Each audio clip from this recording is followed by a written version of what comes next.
नमस्कार। ये कहानी बुद्धिमानी, मूर्खता और रिश्तों की परख पर आधारित है। ये बताती है कि दिमाग की तेजी दौलत से कहीं ज्यादा कीमती होती है। आइए कहानी शुरू करते हैं। बहुत पहले की बात है। एक गांव था, रामगढ़। वहां जमुना नाम का एक किसान रहता था। ये किसान बहुत अमीर था। उसके पास 200 बीघा खेती लायक जमीन थी, तो 100 बीघा में बाग था और करीब 200 बीघा बंजर जमीन भी थी, जिस पर जंगली झाड़ियां थी। जमुना ने उस बंजर जमीन पर गांव के लोगों को खुली छूट दे रखी थी कि वे साल भर अपने पशुओं को मुफ्त में चरा सकते हैं। ये गांव जमींदारों का था। गांव के अन्य जमींदार लोगों पर दबाव बनाने या मुफ्त में बेगारी कराने के लिए उन पर अक्सर दबाव डालते रहते थे। गांव वाले खासकर पशुओं को चराने की जमीन को लेकर जमींदारों के दबाव में आ जाते थे। जमुना के पिता भी एक छोटे जमींदार में आते थे। उनके रहते तो कोई बिना उनकी इजाजत खेत में कदम भी नहीं रख पाता था। परंतु उनके मरने के बाद जब जमुना जमीन का मालिक बना, तो उसने अपनी बंजर वाली जमीन सभी के लिए आजाद कर दी। इससे उसे काफी फायदा भी हुआ। गांव के लोग उसके पक्ष में आ गए। उसके खेत सस्ते में पट्टे पर लेकर खेती करने लगे, बाग की रखवाली करने लगे और उसमें का फल बेचने लगे। जमुना को बैठे बैठाए बहुत आय होने लगी। जहां खुद से खेती करने पर कोई लाभ नहीं हो पाता था और बाग के फल खुद कोई बेच नहीं पाता था, आज उससे बहुत आमदनी होने लगी थी। मगर यह काम जमुना ने खुद नहीं किया था, बल्कि उसकी तेज दिमाग पत्नी के चलते हुआ था। लोग कहते भी हैं कि इंसान की सफलता में चतुर पत्नी का सबसे बड़ा योगदान रहता है। जमुना तो बाग और खेत बेचने का मन बना लिया था, परंतु पत्नी के सुझाव ने उसे एक सफल जमींदार बना दिया था। गांव के बड़े जमींदार उससे जलने लगे थे। कहां वे उम्मीद लगाए बैठे थे कि जमुना की सारी जमीन बहुत कम दाम में ले लेंगे और फिर गांव के लोगों पर हुकूमत चलाएंगे। मगर जमुना अब कम जमीन होने पर भी उन जमींदारों की बराबरी करने लगा था। उसके साथ गांव के लोग भी थे और जनमत का बोलबाला आज से नहीं, सदियों से रहा है। गांव वालों को भी पता था कि जमुना की बहू के चलते सबको काम मिल गया है, वह बहुत चतुर है। तो गांव वाले जमुना की पत्नी को बहू मानकर उसकी आदर करते थे। उसके घर के बाहर का काम गांव वाले खुद से कर दिया करते थे। इस तरह गांव की स्त्रियां भी जमुना की पत्नी की मदद कर देती थी। समय के साथ जमुना के घर एक पुत्र का जन्म हुआ तो खूब खुशियां मनाई गईं। गांव के लोग भी बढ़ चढ़कर उत्सव में भाग लिए। जमुना ने बेटे का नाम गजाधर रखा। वह गांव के गरीब लोगों का दुलारा बन गया। लगभग 2 साल बाद ही पुनः जमुना की स्त्री ने एक साथ 2 पुत्रों को जन्म दिया। जमुना बहुत खुश हुआ। अब उसके घर 3 पुत्र हो गए। उसने दोनों पुत्रों का नाम लाल मोहन और मनमोहन रखा। दोनों में लाल मोहन बड़ा था, क्योंकि जब 2 बच्चे एक साथ जन्म लेते हैं तो उनके जन्म में कुछ मिनटों का अंतर होता है, तो जो पहले जन्म ले लेता है वह बड़ा माना जाता है। जमुना ने अपने तीनों पुत्रों का पालन शुरू किया, तो वे गांव वालों के लिए भी राज दुलारे थे। समय के साथ वे तीनों बड़े हुए। तीनों में गजाधर खुद को चतुर समझता था, जबकि दोनों भाइयों को बेवकूफ मानता था। संयुक्त परिवार में पहले 1-2 चतुर लोग हो जाते थे तो परिवार के बेवकूफों का भी बेड़ा पार कर देते थे। तो गजाधर भी कोई बहुत चतुर नहीं था, मगर दोनों से ज्यादा चतुर था। जमुना ने उसे ही पढ़ाया था। 2 भाई तो पढ़ाई के नाम पर डरते थे, तो गुरुकुल तक पहुंच ही नहीं पाए। जमुना ने कोई ध्यान भी नहीं दिया। बड़े होने पर जमुना ने गजाधर का विवाह कर दिया। उसकी पत्नी भी घर में आ गई। एक दिन जमुना किसी दूसरे गांव गए थे। वहां से लौट रहे थे। रास्ते में एक नदी थी। उसमें कोई नाव नहीं चलती थी। जब जमुना गए थे तब नदी में पानी बहुत कम था, मगर उधर पार कर जाने के बाद तेज की बरसात हुई और नदी भर गई। लौटते वक्त जमुना नदी के उस पार घिर गए।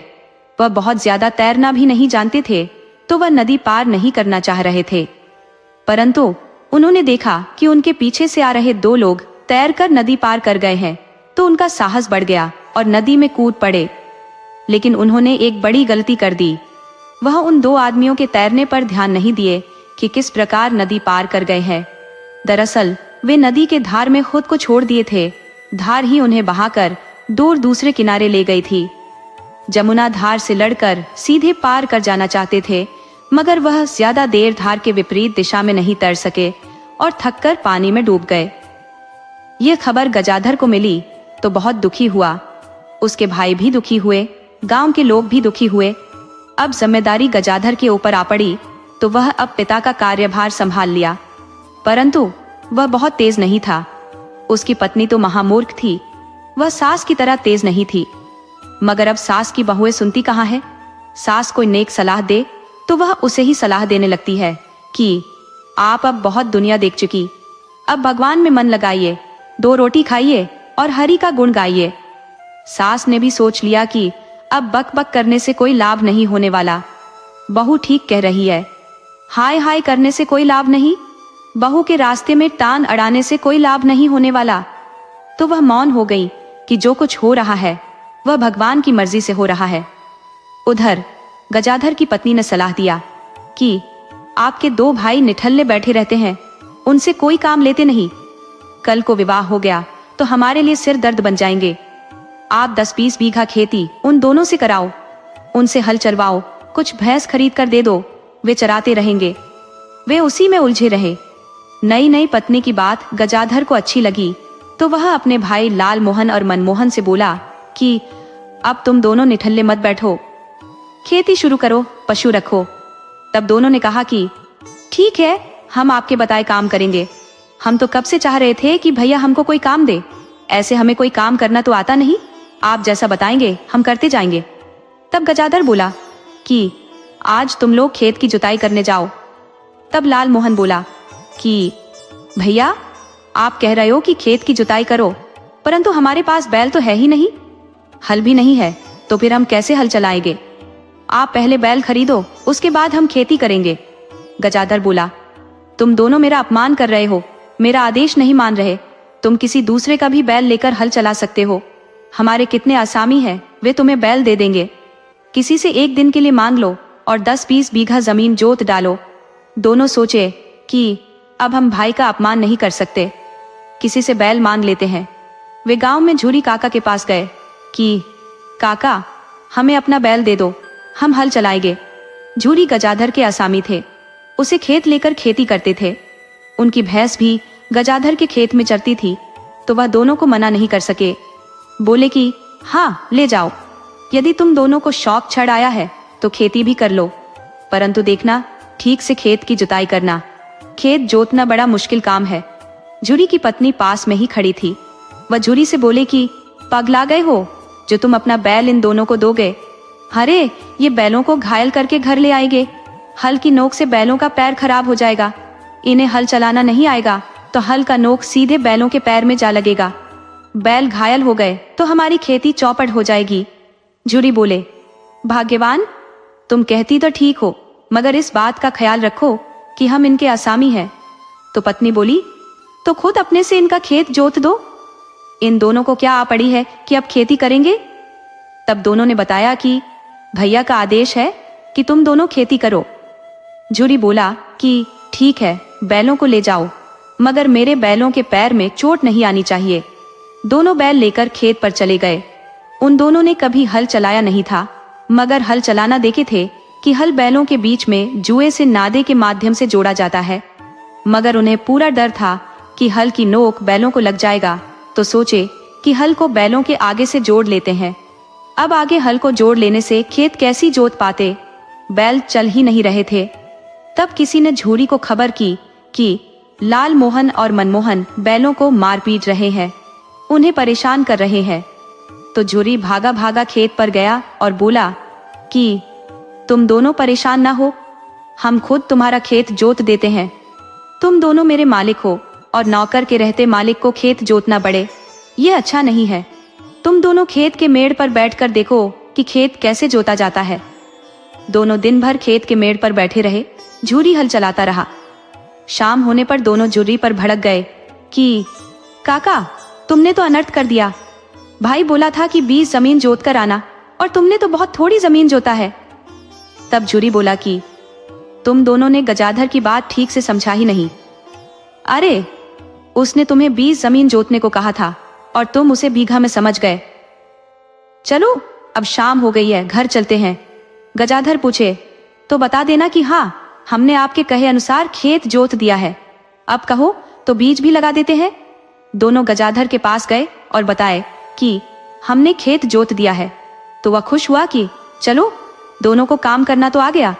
वह बोला कि कल उसमें बीज भी लगा देना। दोनों ने झुर्री के सहयोग से बाजरे का बीज लगवा दिया। अब फिर आराम से दोनों घर आकर बैठ गए। तो उनका घर बैठना गजाधर की पत्नी को अच्छा नहीं लगा।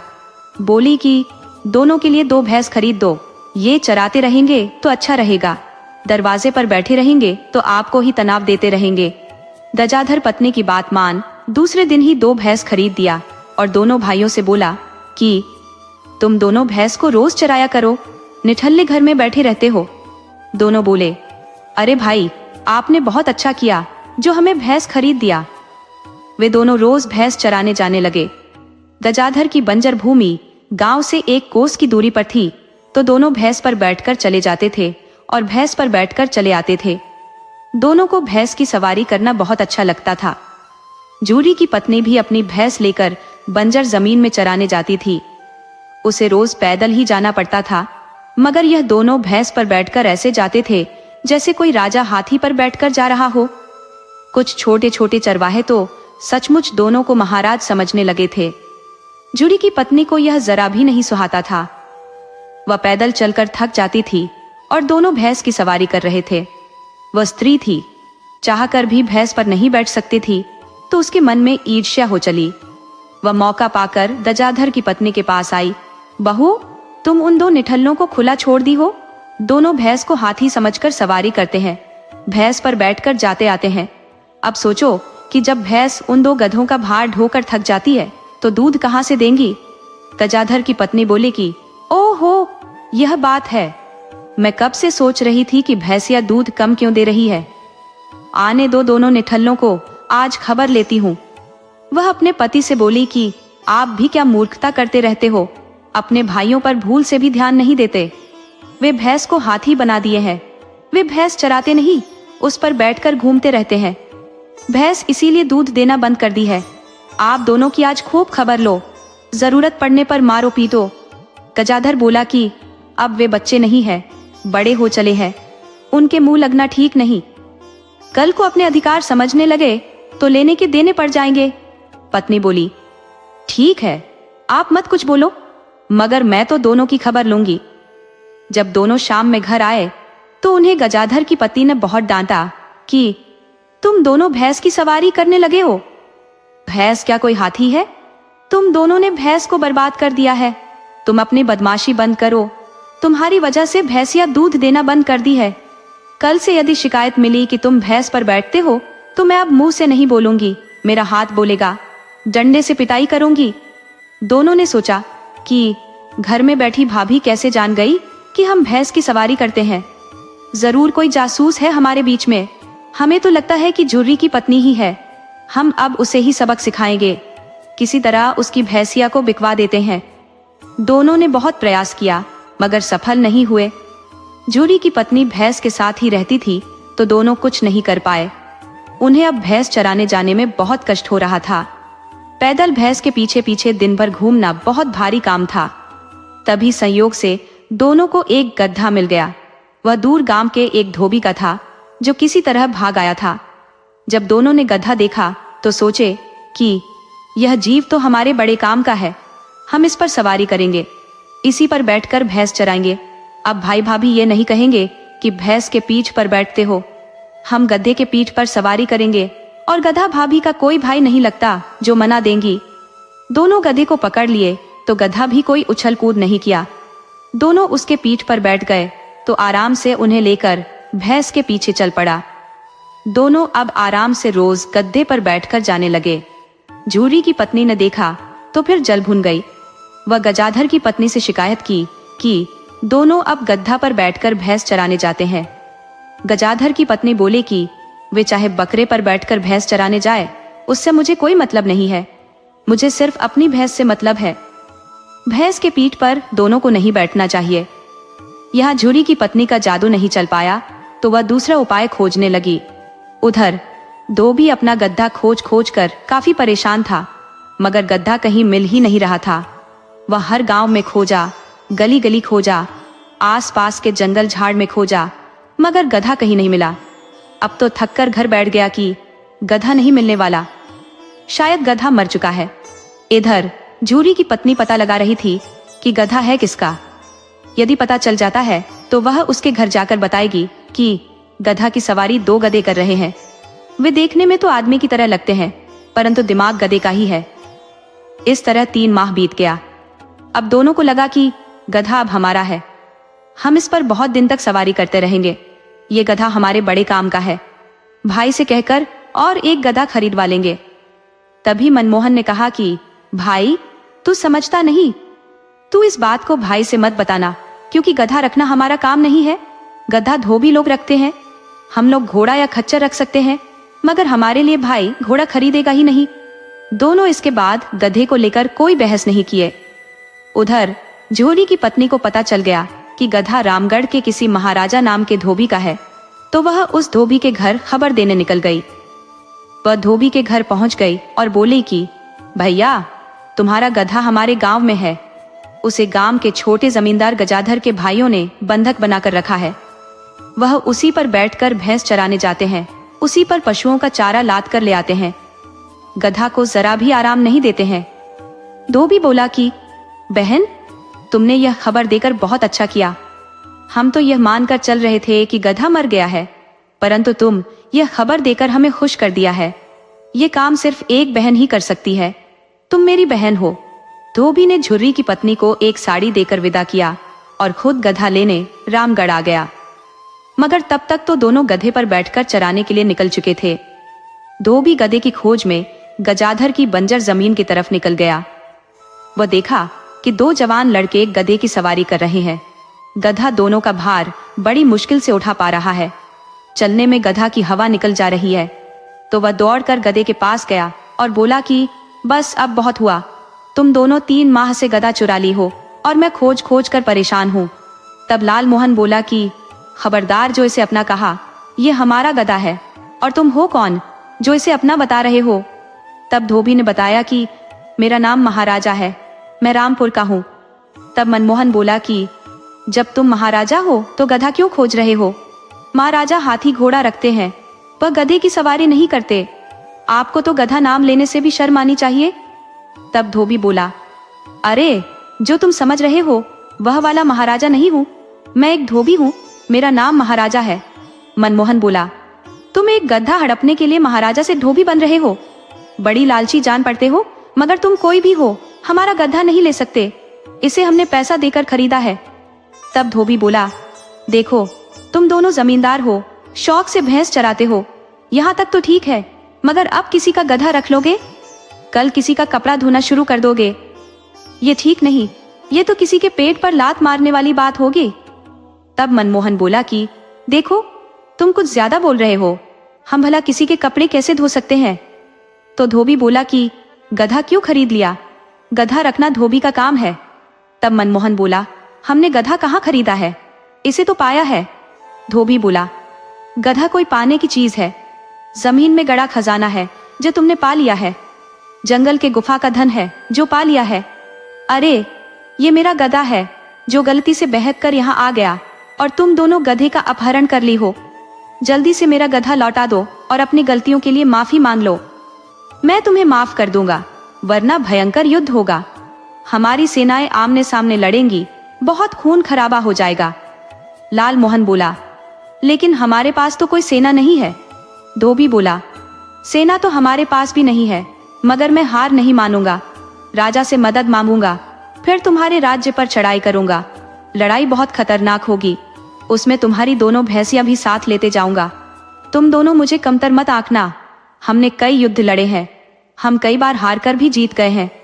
मैं तुम दोनों को गधा लौटाने का एक आखिरी मौका देता हूँ, वह मौका 10 मिनट का होगा। अब सोच लो, गधा देते हो या मुझसे लड़ाई लड़ते हो।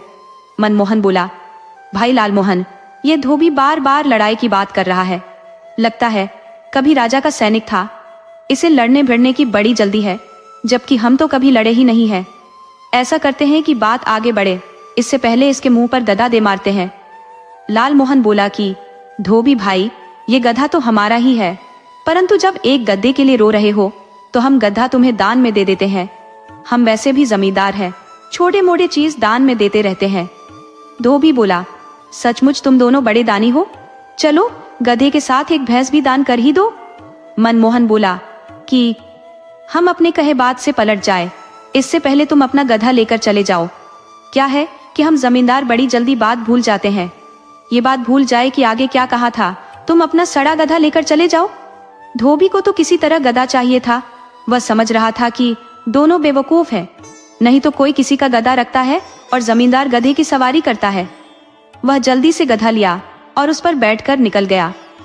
किसी ने गजाधर से बता दिया कि दोनों ने एक धोबी का गधा चुरा लिए थे। धोबी बहुत अपमान करके गया है। गजाधर को यह बात बहुत बुरी लगी। दोनों बेवकूफी करने लगे हैं। एक बार खेती किए थे तो देखने ही नहीं गए कि उसका क्या हुआ। वह तो भला हो जुरी काका का कि वह फसल काट कर घर पहुंचा गए।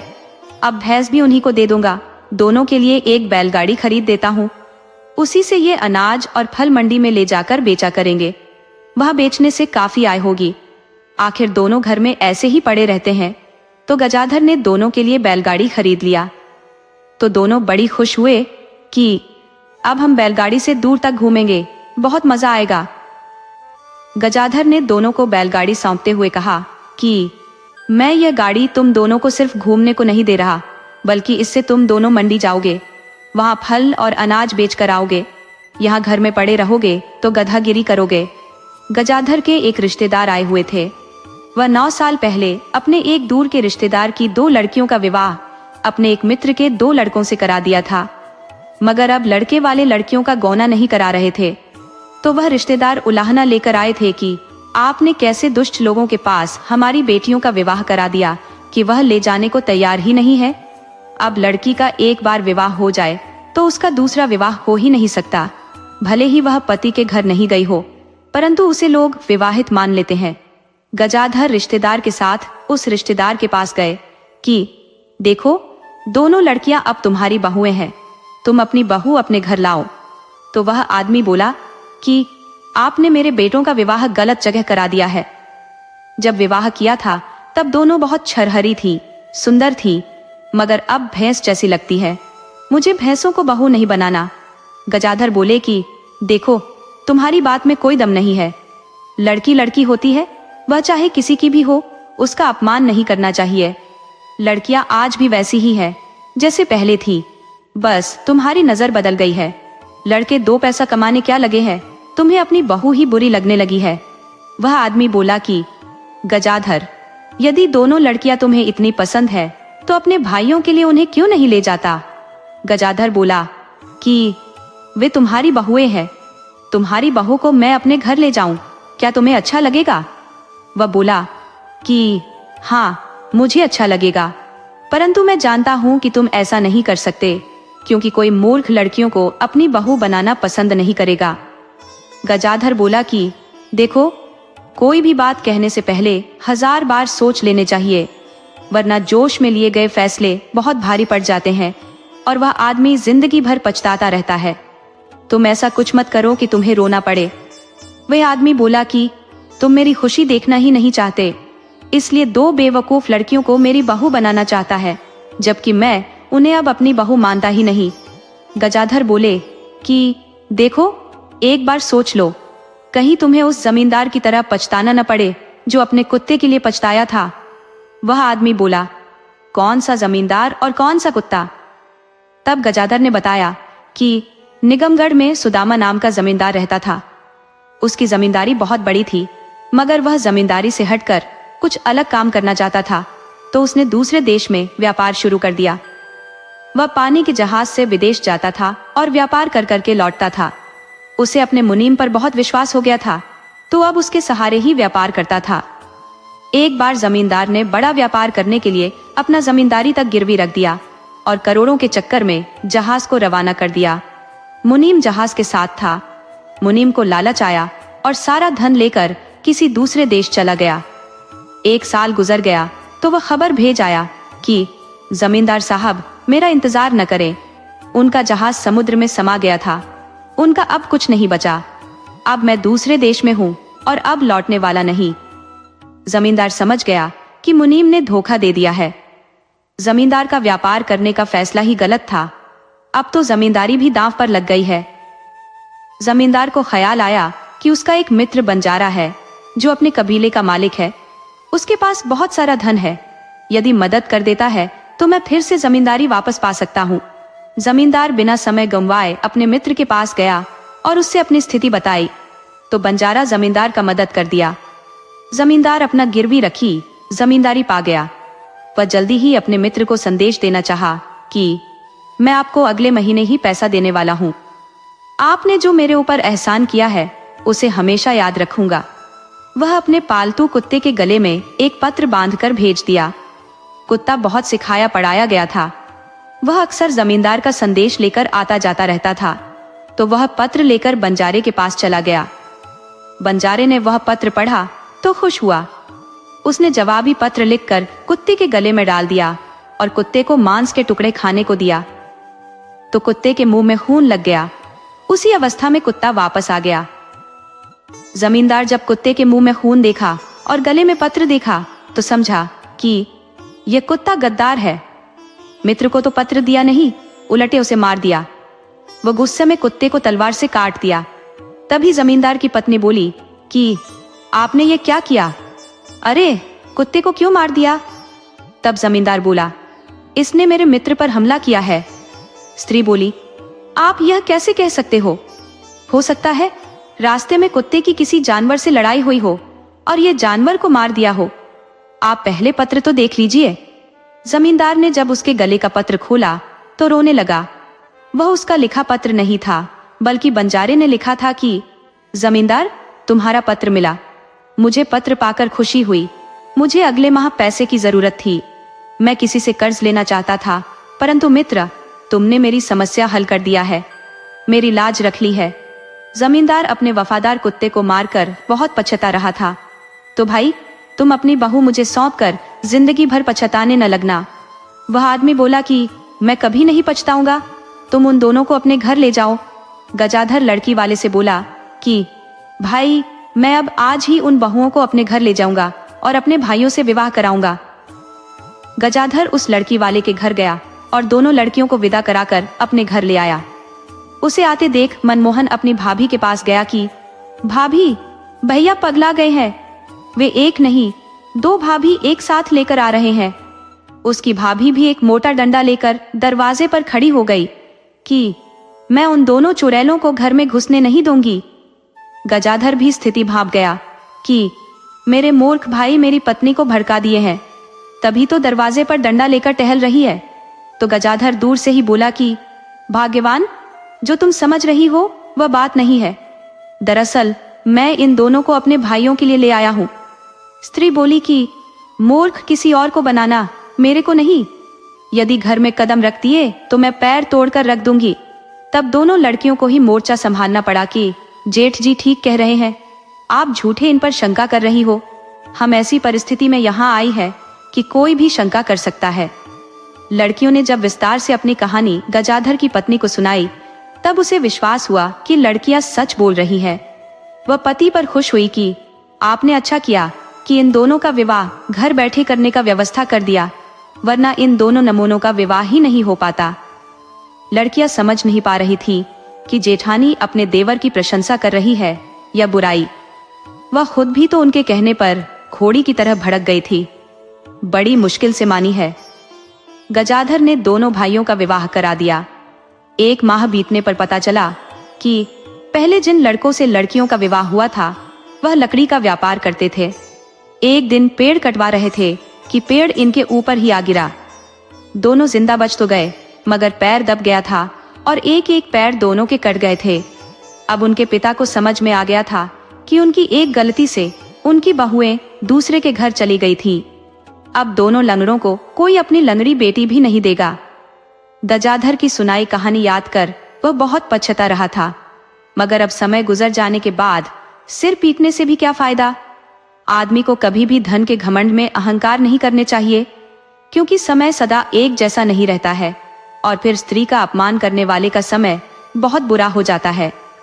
गजाधर के भाई अब अपनी पत्नियों के साथ खुशहाल जिंदगी जीने लगे थे। गजाधर के बताए अनुसार दोनों बैलगाड़ी लेकर बाजार जाया करते थे। मगर अनपढ़ होने के कारण उल्टे सीधे काम करके आ जाया करते थे। एक बार उन्हें 10 बोरी बाजरा बेचना था तो बाजार ले गए। मनमोहन का मानना था कि बाजरा 20 स्वर्ण मुद्रा में बेचना है, तो लाल मोहन सोच रहा था कि मैं 15 स्वर्ण मुद्रा से कम नहीं लूंगा। अब लाल मोहन को यह भी पता नहीं था कि 20 ज्यादा होता है या 15 ज्यादा हो रहा है। आखिर दोनों व्यापारी के सामने उलझ गए कि मैं 20 से कम में नहीं बेचूंगा, तो लाल मोहन 15 पर अड़ा हुआ था।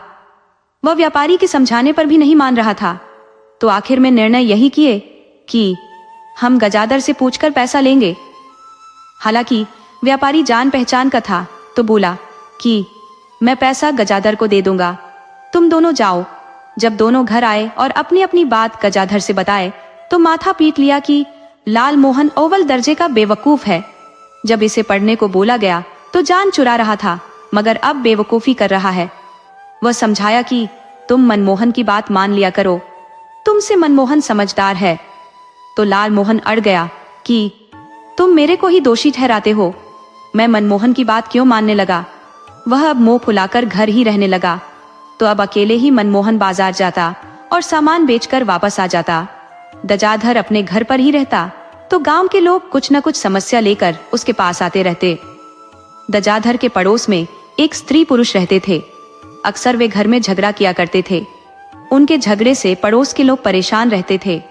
उनका झगड़ा तब और बढ़ जाता जब गजाधर के पास कोई आ जाता था।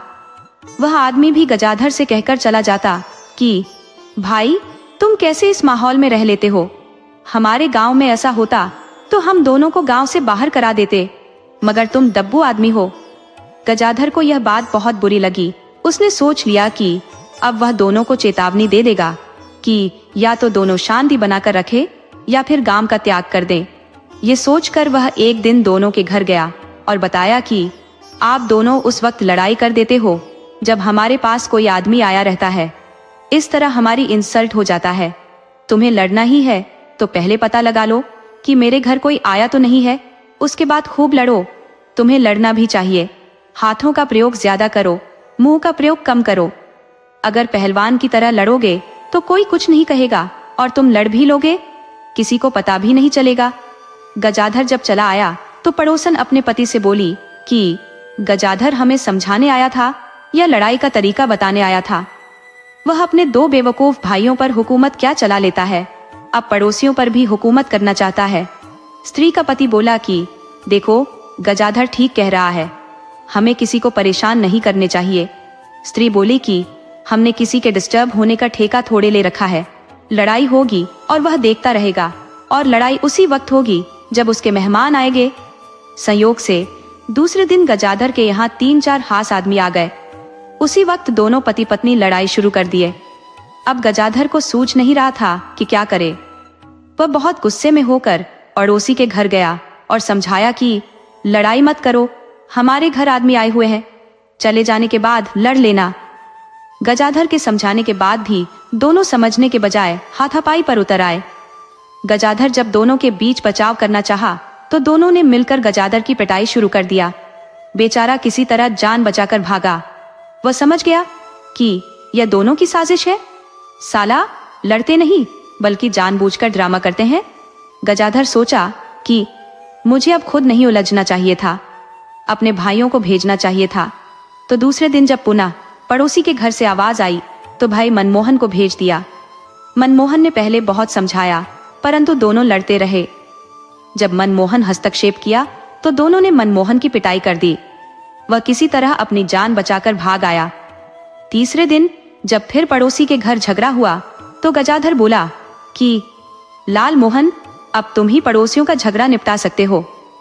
वह गजाधर का अधिकार लेकर दोनों के घर गया और हिदायत दिया कि तुम दोनों गुंडागर्दी मत करो, नहीं तो मेरे भाई गजाधर बहुत मारेंगे।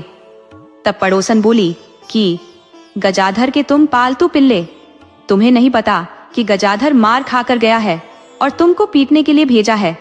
भाग जा यहाँ से, पति पत्नी की लड़ाई में नहीं पड़ा करते। लाल मोहन अपने भाई का अपमान नहीं सह सका और दोनों से भिड़ गया। दोनों ने मिलकर लाल मोहन को पीट दिया। पीट जाने के बाद लाल मोहन गजाधर के पास आया कि आप जल्दी चलो, दोनों ने मुझे बहुत मारा है। आप जल्दी लाठी लेकर चलो, हम आज दोनों को बहुत मारेंगे। गजाधर बोला, नहीं, मैं नहीं जा सकता। किसी के घर में घुसकर हम मारपीट नहीं कर सकते। हमारी गलती है कि किसी के घर में घुस जाते हैं। तब लाल मोहन बोला कि जब आप जानते थे कि नहीं जाना है तो मेरे को भेजा क्यों? मैं पिट गया। दोनों ने मेरा कचूमर निकाल दिया। अब मेरे अपमान का बदला लेने के लिए साथ चलो। तब गजाधर बोला कि मैं उसके घर नहीं जा सकता। लाल मोहन दुखी होकर घर में गया और पत्नी के सामने रोने लगा कि भाई ने मुझे पड़ोसी के घर भेजकर पिटवा दिया और अब कहता है कि मैं तुम्हारी मदद नहीं कर सकता। तब लाल मोहन की पत्नी बोली कि आप चिंता मत करो, मैं आपकी मदद करूंगी। मैं दोनों को ऐसा सबक सिखाऊंगी कि कभी तेज तेज सांस नहीं ले सकेंगे। वे आपका नाम सुनकर डर जाएंगे। वह अपनी बहन से बोली कि बहन, याद करो जब हम छोटी थी तो अपनी फसल की रक्षा एक बार चोरों से किया था। ढेले मार मार कर चोरों को बुरी तरह घायल कर दिया था। हमारा निशाना कितना पक्का था कि जहां भी मारती थी वहीं जाकर लगता था। चोर बड़ी मुश्किल से जान बचाकर भाग पाई थी। आज हम दोनों पड़ोसियों को सबक सिखाएंगे। दोनों बहनें पड़ोसी के घर चली गई और बिना कुछ बोले दोनों पति पत्नी की पिटाई करने लगी। उन्हें अपने घर में छुपने का स्थान नहीं मिल पा रहा था। दोनों ने दोनों बहनों के चरण पकड़ लिए और कसम खाई कि अब कभी मेरे घर झगड़ा नहीं होगा। अगर कभी मेरे आवाज से कोई परेशानी हुई तो गांव से निकाल देना। उसके बाद फिर कभी पड़ोसी के घर में लड़ाई नहीं हुई। पड़ोसियों को गांव के जमींदार ने तीनों भाइयों की पिटाई करने के लिए पैसे दिए थे कि तीनों को खूब पिटाई कर दो, उनकी इज्जत उतार लो कि गांव में किसी को मुंह नहीं दिखा पाए। साजिश के तहत ही पति पत्नी झगड़ा करने का नाटक करते थे और बारी बारी से तीनों को पीट दिए थे। समझते थे कि बेवकूफ है, आराम से पिट जाएंगे और किसी से चर्चा भी नहीं करेंगे। मगर दोनों की पत्नियों ने ऐसी पिटाई की कि फिर कभी घर से बाहर नजर नहीं आए, कभी घर से आवाज नहीं आई। हमेशा याद रखे, बुद्धि और साहस किसी भी बड़ी ताकत से ज्यादा असरदार होते हैं। कभी कभी निर्णय लेने के लिए आपको अपनों पर विश्वास करना और साथ देना सीखना होता है।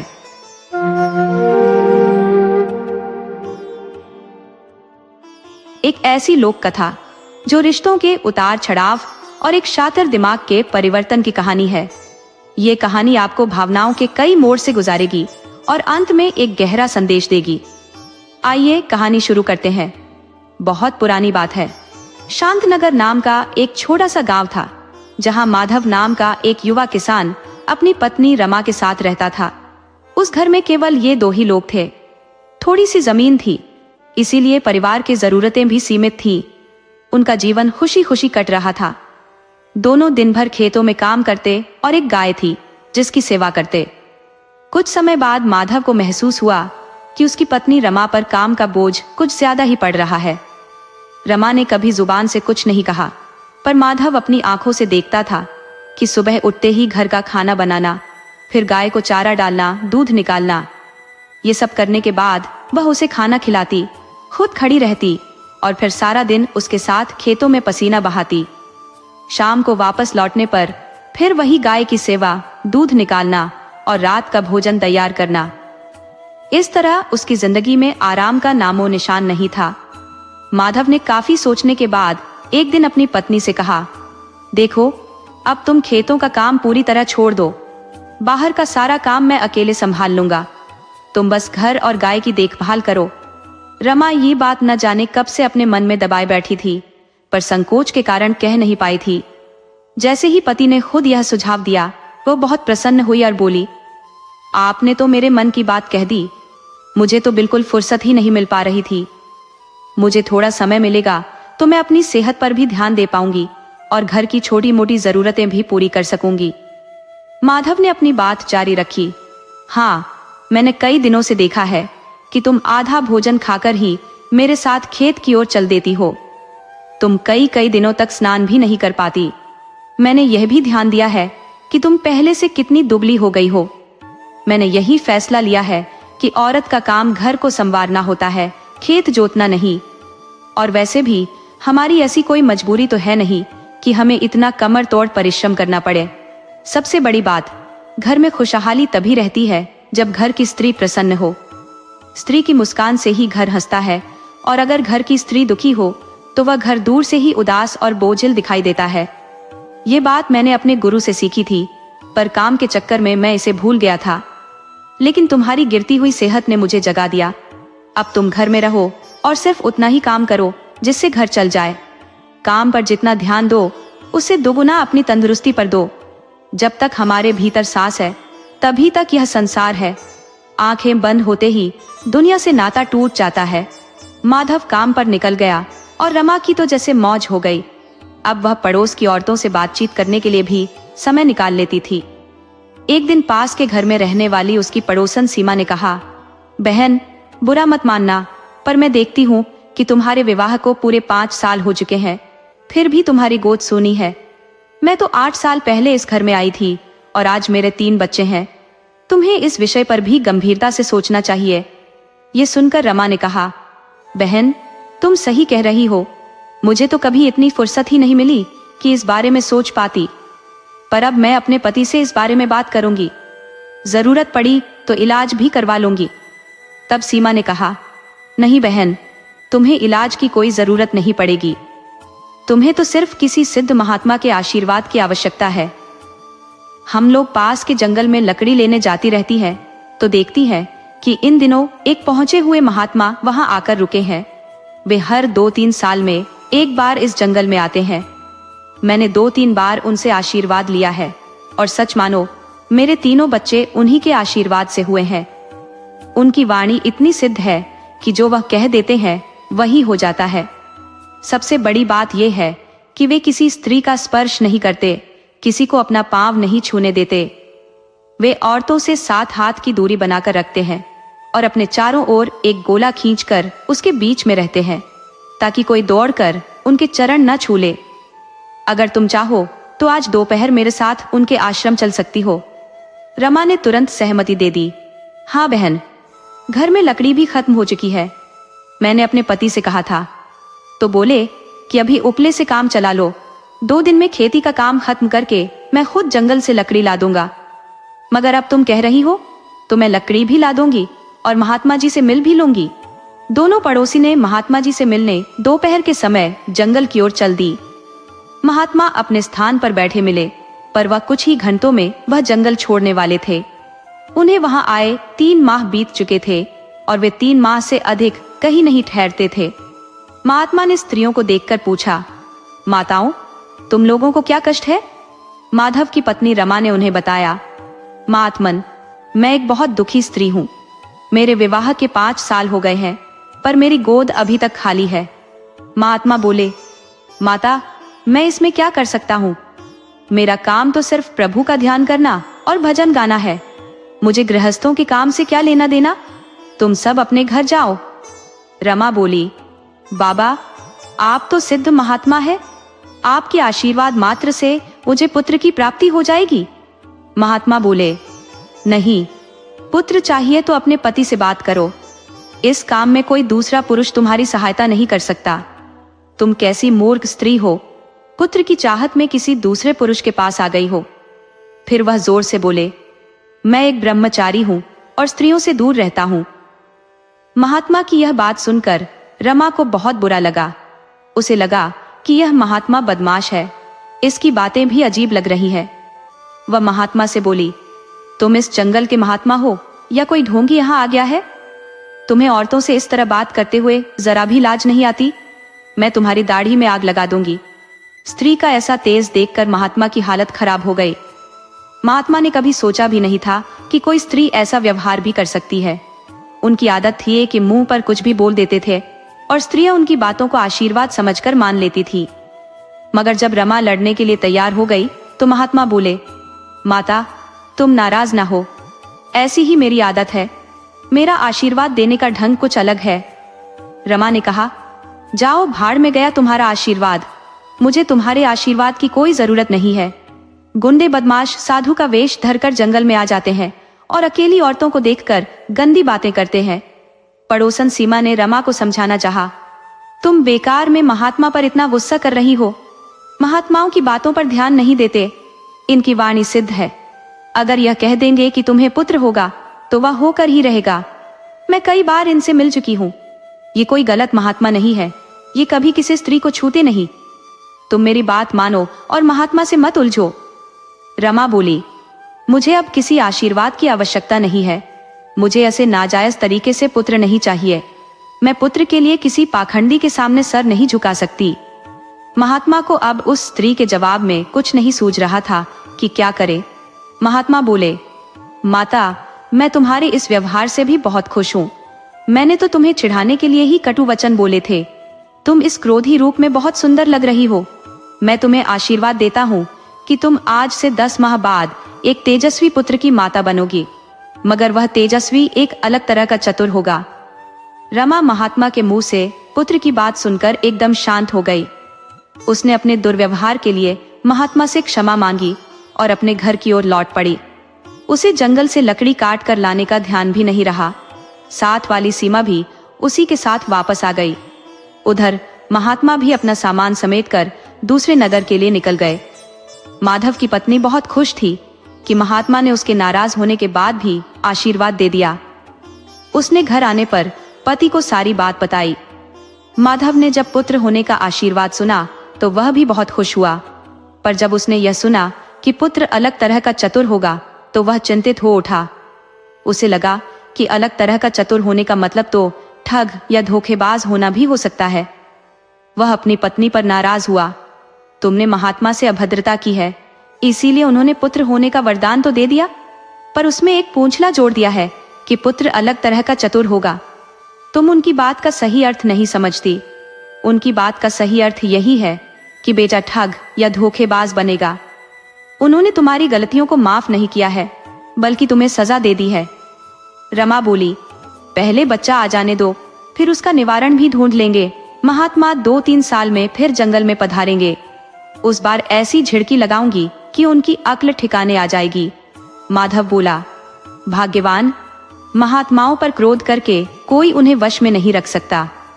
तुम जब भी उनसे मिलने जाना तो प्रेम और आदर से प्रार्थना करना, तब शायद वह अपनी वाणी वापस ले ले और फिर बेटे को सिर्फ तेजस्वी होने का आशीर्वाद दे दे। इस तरह पति पत्नी अपने कामों में व्यस्त हो गए। देखते देखते 10 माह गुजर गए। 10वें माह की समाप्ति पर रमा ने एक सुंदर पुत्र को जन्म दिया। पति पत्नी बहुत खुश हुए। उनके घर में खुशियों के दिन बीतने लगे, मगर रमा को एक चिंता थी कि उसे महात्मा से बेटे के लिए आशीर्वाद बदलवाना है। उसने अपनी पड़ोसन सीमा से कहा, बहन, जरा पता करती रहना कि महात्मा कब जंगल में आते हैं। सीमा ने भी कहा कि वह पता करके बताएगी। ये 3रा साल है, हर 3रे साल में वे जंगल में आते हैं। अब वे किसी भी दिन आ सकते हैं।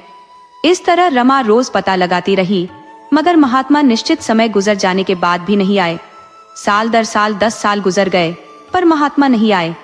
उधर माधव का बेटा शेखर, जिसका नाम उन्होंने गिरधर रखा था, अब अपना हुनर दिखाने लगा था। वह पड़ोसियों का सामान उनकी आंखों के सामने से ऐसे गायब कर देता जैसे कोई बड़ा जादूगर हो। 1-2 सामान तो उसने अपनी माँ के संदूक में लाकर छिपा दिए थे। तब माँ समझ गई कि महात्मा का बुरा आशीर्वाद काम करने लगा है। बेटा बड़ा होकर चोर या डाकू बनेगा। उसने अपने पति से कहा, अरे सुनते हो जी? अरे माधव, हमारा बेटा पड़ोस में हाथ साफ करने लगा है। आप इसे अपने से दूर मत रखिए, वरना किसी दिन हमारी इज्जत खाक में मिल जाएगी। माधव ने पत्नी से पूछा, उस महात्मा का क्या हुआ? वे आज तक फिर कभी नहीं आए? रमा बोली, हाँ, वे फिर कभी नहीं आए। शायद अब जिंदा भी ना हो। अगर जीवित होते तो आ गए होते। अब एक ही उपाय है कि हम बेटे की निगरानी खुद करें। माधव अब बेटे को रोज अपने साथ खेत में काम पर ले जाता, मगर शेखर खेत में भी हाथ की सफाई दिखा देता। वह दूसरे की फसल की चोरी करता और गांव में भी कोई न कोई गड़बड़ी कर देता। धीरे धीरे वह 18 साल का हो चला तो उसकी आदतें और भी बिगड़ती गईं। एक दिन वह चोरी की नीयत से एक पड़ोसी के घर में घुस गया। वह जिस कमरे में घुसा वह पड़ोसी की बेटी का था। वह उस कमरे में छिप गया। उधर खाना खाकर जब पड़ोसी की बेटी अपने कमरे में आई तो उसे कुछ अजीब लगा।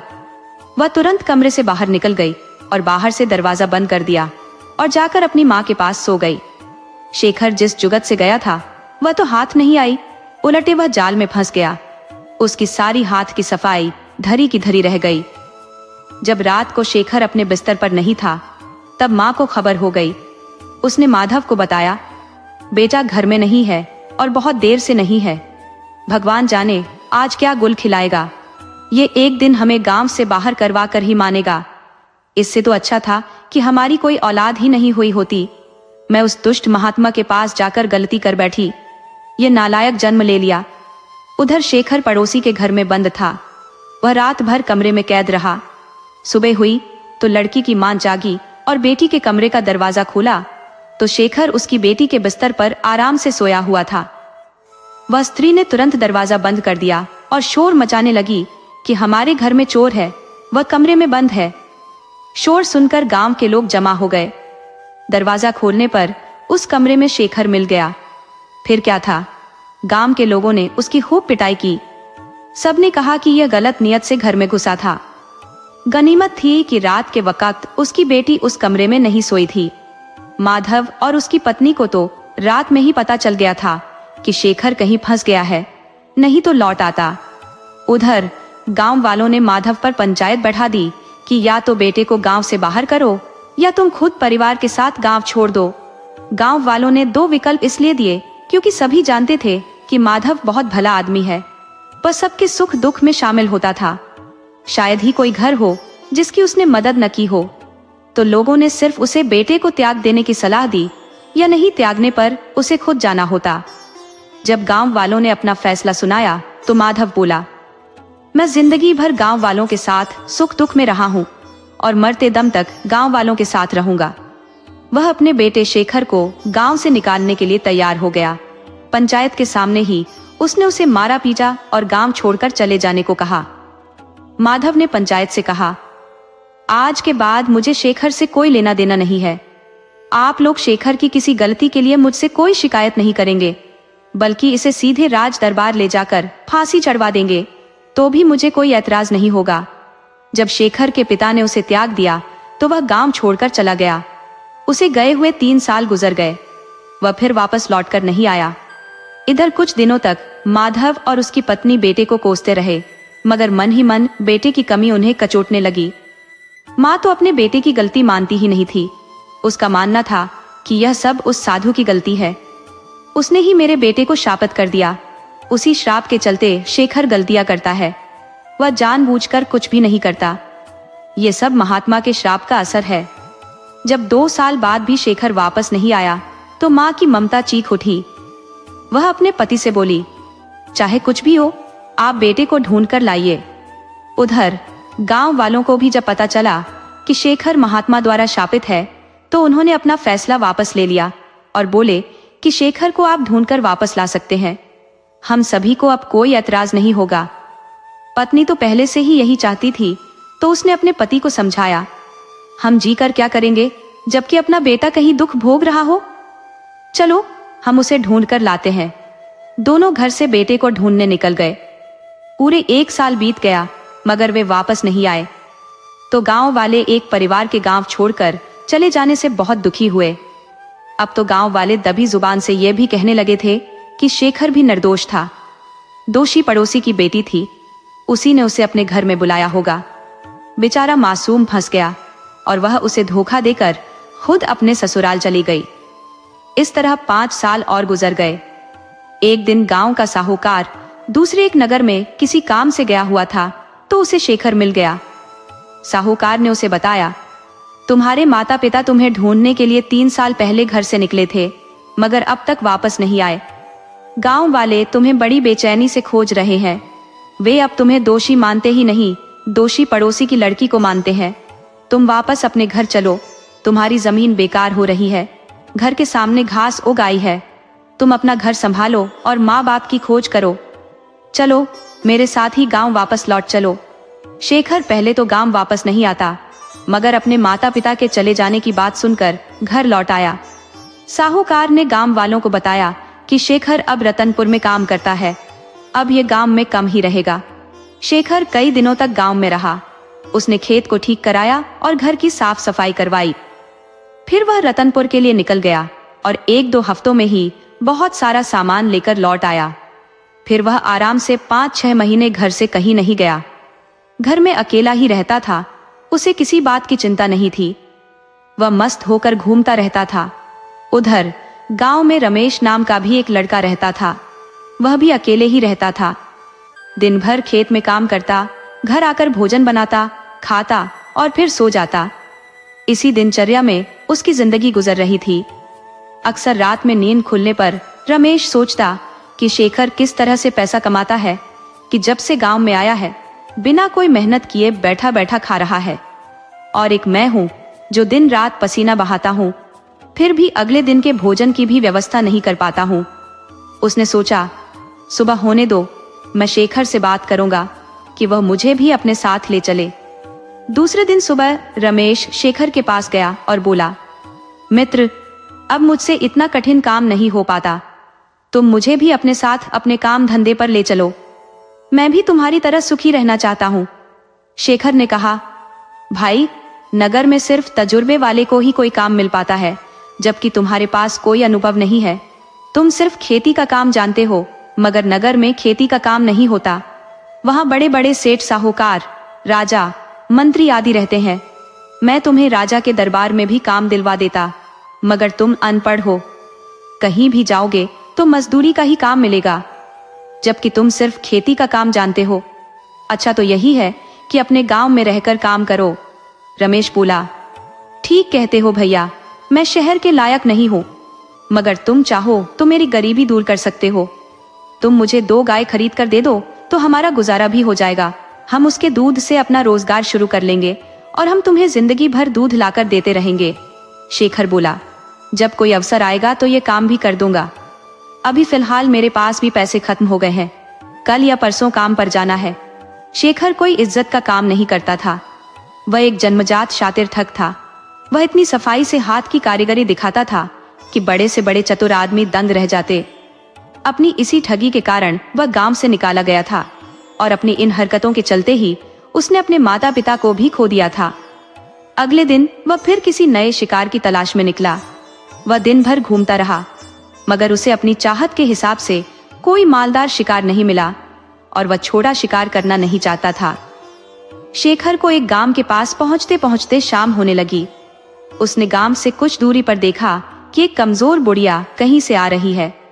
उसके पास एक बड़ी गठरी है जिसे वह उठा पाने में असमर्थ है और वह बहुत थक भी गई है।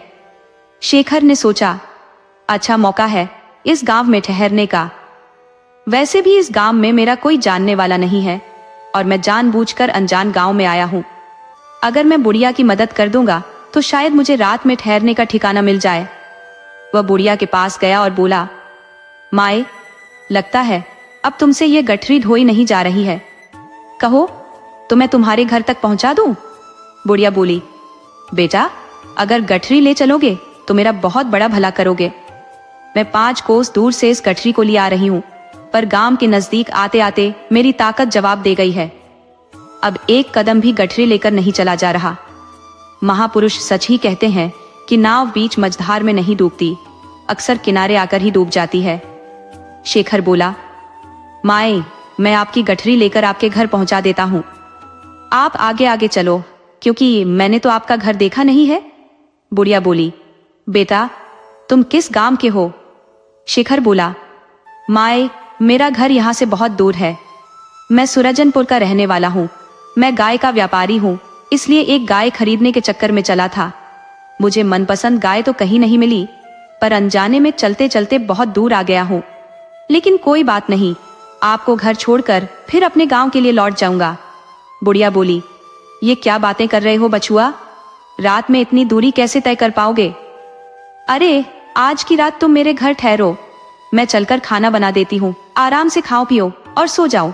सुबह नाश्ता करने के बाद अपने घर लौट जाना। शेखर यही तो चाहता था। उसे बिना कुछ कहे आसरा मिल गया था। वह आराम से खा पी कर बुढ़िया के घर सो गया। वह दिन भर चलने के कारण बहुत थका हुआ था, तो उसे ऐसी गहरी नींद आई कि अगले दिन सूरज निकलने के बाद तक सोता रहा। बुढ़िया ने भी उसे नहीं जगाया। जब उसकी नींद खुली तो देखा दिन निकल चुका था। बुढ़िया ने तब तक नाश्ता बना दिया था। वह हाथ मुंह धोकर नाश्ता किया। जब चलने लगा तो रास्ते के लिए बुढ़िया ने उसे एक छोटे से मटके में एक पाव माखन दे दिया और बोली, बेटा, दोपहर में भोजन के बदले इसे ही खा लेना। अब उसे दोपहर के लिए भी अच्छा खासा नाश्ता मिल गया था। वह उस गांव से आगे के लिए चल पड़ा। उसे ख्याल आया कि मैं कोई साधु महात्मा तो हूं नहीं, किसी न किसी को ठगना तो है ही, मगर ठगने के लिए वैसा माहौल चाहिए जो अभी दिख नहीं रहा। अब इस मक्खन से ही किसी को मूर्ख बनाता हूँ। शेखर ने उस मटके में पड़े थोड़े से मक्खन को बाहर निकाल लिया और छोटे मटके को 3 हिस्सा मिट्टी से भर दिया। उसके ऊपर मक्खन रख दिया। देखने से ऐसा लगता था कि पूरा मटका मक्खन से भरा हुआ है। शेखर उस मटके को लेकर चल दिया। आगे उसे एक छोटा सा बाजार मिला, जहां पर एक साहूकार सोने चांदी के खिलौने बेच रहा था। सोने का घोड़ा देखकर तो शेखर का मन ललचा उठा। वहीं साहूकार मक्खन देखकर ललचाने लगा। वह शेखर से बोला, क्या तुम्हारा मक्खन ताजा है? शेखर बोला, हाँ बिल्कुल ताजा है, सुबह का ही दही मथ कर निकाला गया है। साहूकार बोला, क्या तुम इस मक्खन को बेचोगे? शेखर बोला, अवश्य बेचूंगा। अगर तुम सोने का घोड़ा मुझे दे देते हो तो मैं तुम्हें अपना सारा माखन दे दूंगा। साहूकार बोला, तो सौदा पक्का, तुम मक्खन दे दो, मैं तुम्हें घोड़ा दे देता हूँ। शेखर जल्दी से सोने का घोड़ा ले वहां से निकल गया। उसने सोचा, थोड़े से मक्खन के बदले इतना बड़ा सोना, असली है या नकली, इसका परख तो मैंने किया ही नहीं। वह एक पत्थर पर रगड़ कर देखा तो पूरा का पूरा घोड़ा भर भरा कर टूट गया। वह पूरी तरह से मिट्टी का था, वह भी कच्ची मिट्टी का, पकाया भी नहीं गया था। ऊपर से सोने के रंग का पालिश चढ़ा दिया था। सोना उसमें जरा भी नहीं था। शेखर समझ लिया, साहूकार यह तो मुझसे भी बड़ा ठग है, मगर उसने भी क्या याद रखेगा। जब माखन खाएगा तब पता चलेगा कि उसे अपने बाप से भेंट हो गई है। उस दिन तो शेखर घर लौट आया, परंतु वह उस ठग के विषय में सोचता रहा कि अवश्य ही यह मुझसे ज्यादा ठगी करने का तरीका जानता है। हो सकता है यह ठग विद्या में माहिर हो। मैं अभी नौजवान हूँ, पर वह बूढ़ा हो चला है। अगर कभी मिल गया तो उससे दोस्ती कर लूंगा। ये सोचकर दूसरे दिन भी उसी स्थान पर गया जहां वह पिछले दिन खिलौना बेच रहा था, मगर वहां वह नहीं मिला। वहां बहुत से लोग लाठी डंडा लिए उसे ढूंढ रहे थे। एक आदमी ऐसा भी था जिसने उससे माखन खरीद लिया था। घर जाने पर जब माखन को दूसरे बर्तन में रखने लगा तो थोड़ा सा माखन था, बाकी सब मिट्टी से भरा था। जबकि उस आदमी से उसने चमत्कारी माखन बताकर 10 चांदी के सिक्के ले लिए थे। उन आदमियों में से एक ने पूछा, क्या तुमने उस आदमी को देखा है या जानते हो कि वह कहाँ का था, कहाँ रहता है? शेखर बोला, भैया मत पूछो, मैं भी ठगा गया हूँ। वह मुझे भी 10 चांदी के सिक्के का चूना लगा गया है। शेखर वहां से दूसरे गांव के लिए चल दिया और सोचने लगा, कमाल का आदमी है, मेरा दिया माखन भी 10 सोने के सिक्के में बेच दिया। मिल गया तो उसे गुरु बना लूंगा। मगर फिर सोचने लगा, नहीं नहीं, उस पर आंख मूंद कर विश्वास नहीं कर सकता। वह बहुत बड़ा ठग है, वह मुझे भी कहीं बेच सकता है। उसने ठगी करते उम्र गुजार दी है और मैं अभी नया खिलाड़ी हूँ। ये सोचते हुए वह आगे निकल गया। काफी दूर चलने के बाद उसने देखा कि एक आदमी चला जा रहा है। वेशभूषा से वह वैद्य जैसा दिख रहा है। शेखर तेजी से बढ़कर उसका साथ पकड़ लिया। गौर से देखा और बोला, वाह उस्ताद, तो आप हो? मैं तो समझा था कि कोई वैद्य महाराज है। वह आदमी थोड़ा झेप गया कि ये लड़का तो मुझे पहचान लिया। अभी कल ही तो इसका माखन लेकर नकली सोने का घोड़ा बेच दिया था। शेखर ने देखा कि बूढ़ा मुझे देखकर घबरा रहा है तो बोला, घबराओ नहीं उस्ताद, हमारी और आपकी बिरादरी एक है, हमारा धंधा एक है, हम साथ मिलकर तो राजा का राज भी हड़प सकते हैं। इस वक्त किसे लूटने का इरादा है? वह आदमी बोला, धंधा करके वापस आ रहा हूँ और अपने घर जा रहा हूँ। शेखर बोला, क्या आप मुझे अपने घर ले चलेंगे? वह आदमी बोला, क्यों नहीं, चलो मेरे घर, परंतु याद रखना किसी दिन मैं भी तुम्हारे घर चलूंगा। शेखर बोला, किसी दिन क्यों, कल ही चलते हैं। मेरा घर कोई बहुत दूर थोड़ी है, यही कोई 20 कोस दूर है। चांदपुर का रहने वाला हूँ, श्रीधर मेरा नाम है। शेखर ने नाम पता झूठ बता दिया तो वह आदमी बोला, मेरा नाम बद्रीनाथ सेठ है, मैं सामने वाले गांव चकनी का रहने वाला हूँ। अब हम हमारे घर ही तो चल रहे हैं। शेखर उसके घर पहुंच गया। उसका घर कोई बड़ा नहीं था, उसके घर में भी उसके अलावा कोई नहीं था, अकेले रहा करता था। शेखर ने उसकी निजी जिंदगी के विषय में उससे कुछ नहीं पूछा। दोनों ने मिलकर खाना बनाया और खाया। फिर कल क्या करना है इस पर विचार किया। अब दोनों मिल चुके थे, साथ ठगी करने को तैयार थे। बद्रीनाथ सेठ बोला, कल हम धनपुर एक साहूकार बनकर चलेंगे। वहां के जमींदार की मृत्यु हो चुकी है। वहां का रीति रिवाज कुछ अलग है। लोग मरने पर जलाए या दफनाए नहीं जाते, बल्कि कब्र में दफनाए जाते हैं। हमें उस जमींदार के बेटे को ठगना है। कल ही जमींदार की अंतिम संस्कार का भोज है, तो हम भोज भी खाएंगे और मोटी रकम का चूना भी लगाएंगे। जमींदार कोई साधारण अमीर नहीं था। 10-20 हजार स्वर्ण मुद्राएं उसके लिए कोई बड़ी बात नहीं थी। हम थोड़ी अक्ल से काम लेंगे। चलते वक्त हम तुम्हें उसकी कब्र दिखा देंगे। अब तुम पूछ सकते हो कि हमें कब्र देखने से क्या फायदा होने वाला है? शेखर बोला, उस्ताद समझ गया, हम भी कोई ऐरे गहरे ठग नहीं है। उड़ती चिड़िया के भी वजन तौल सकते हैं। हमें जरूरत पड़ने पर उस कब्र में घुसकर बैठना होगा। मगर एक बात और है, कब्र बहुत गहरी खुदी होती है। आदमी घुस तो सकता है, मगर बिना किसी की मदद के बाहर नहीं निकल सकता। तुम मुझे कब्र से बाहर निकाल तो लोगे ना? कहीं धन के लालच में मुझे उसी में छोड़ दिया तो मेरी तो उसी में मिट्टी लग जाएगी। बद्रीनाथ सेठ बोला, क्या बात करते हो? तुम अब मेरे मित्र हो, और अब धन किसके लिए इकट्ठा करना? मेरा है ही कौन? न पत्नी न बेटे, मैं अकेला आदमी हूँ। हो सकता है हम कुछ दिन साथ रहे तो तू ही मेरा बुढ़ापे का सहारा बन जाए। दोनों बातें करते करते सो गए। सुबह में जल्दी उठे क्योंकि उन्हें धनपुर भी जाना था। धनपुर बहुत दूर था। सुबह चलते चलते दोनों शाम को धनपुर पहुंचे। बद्रीनाथ ने एक साहूकार का वेश बना लिया था, जबकि शेखर मुनीम बन गया था। दोनों जमींदार के घर पहुंचे। बद्रीनाथ बोला, जमींदार साहब घर पर है? पास ही खड़ा एक आदमी बोला, भाई देखते नहीं, जमींदार साहब की आज अंत्येष्टि है। वे भगवान के प्यारे हो गए हैं। इतना सुनते ही बद्रीनाथ बेहोश हो गया। उसे देखकर कई आदमी इकट्ठा हो गए। मुनीम बने शेखर से पूछने लगे, मुनीम जी, इस साहूकार को क्या हुआ? ये बेहोश क्यों हो गया? मुनीम बना शेखर बोला, भाई जिसकी जिंदगी भर की कमाई लुट गई वह बेहोश नहीं होगा तो और क्या होगा? अरे गनीमत है कि अभी जिंदा है, इन्हें तो प्राण त्याग देने चाहिए। जमींदार का बेटा वहां आ गया था, बोला, साहूकार की कमाई कहां लुट गई है?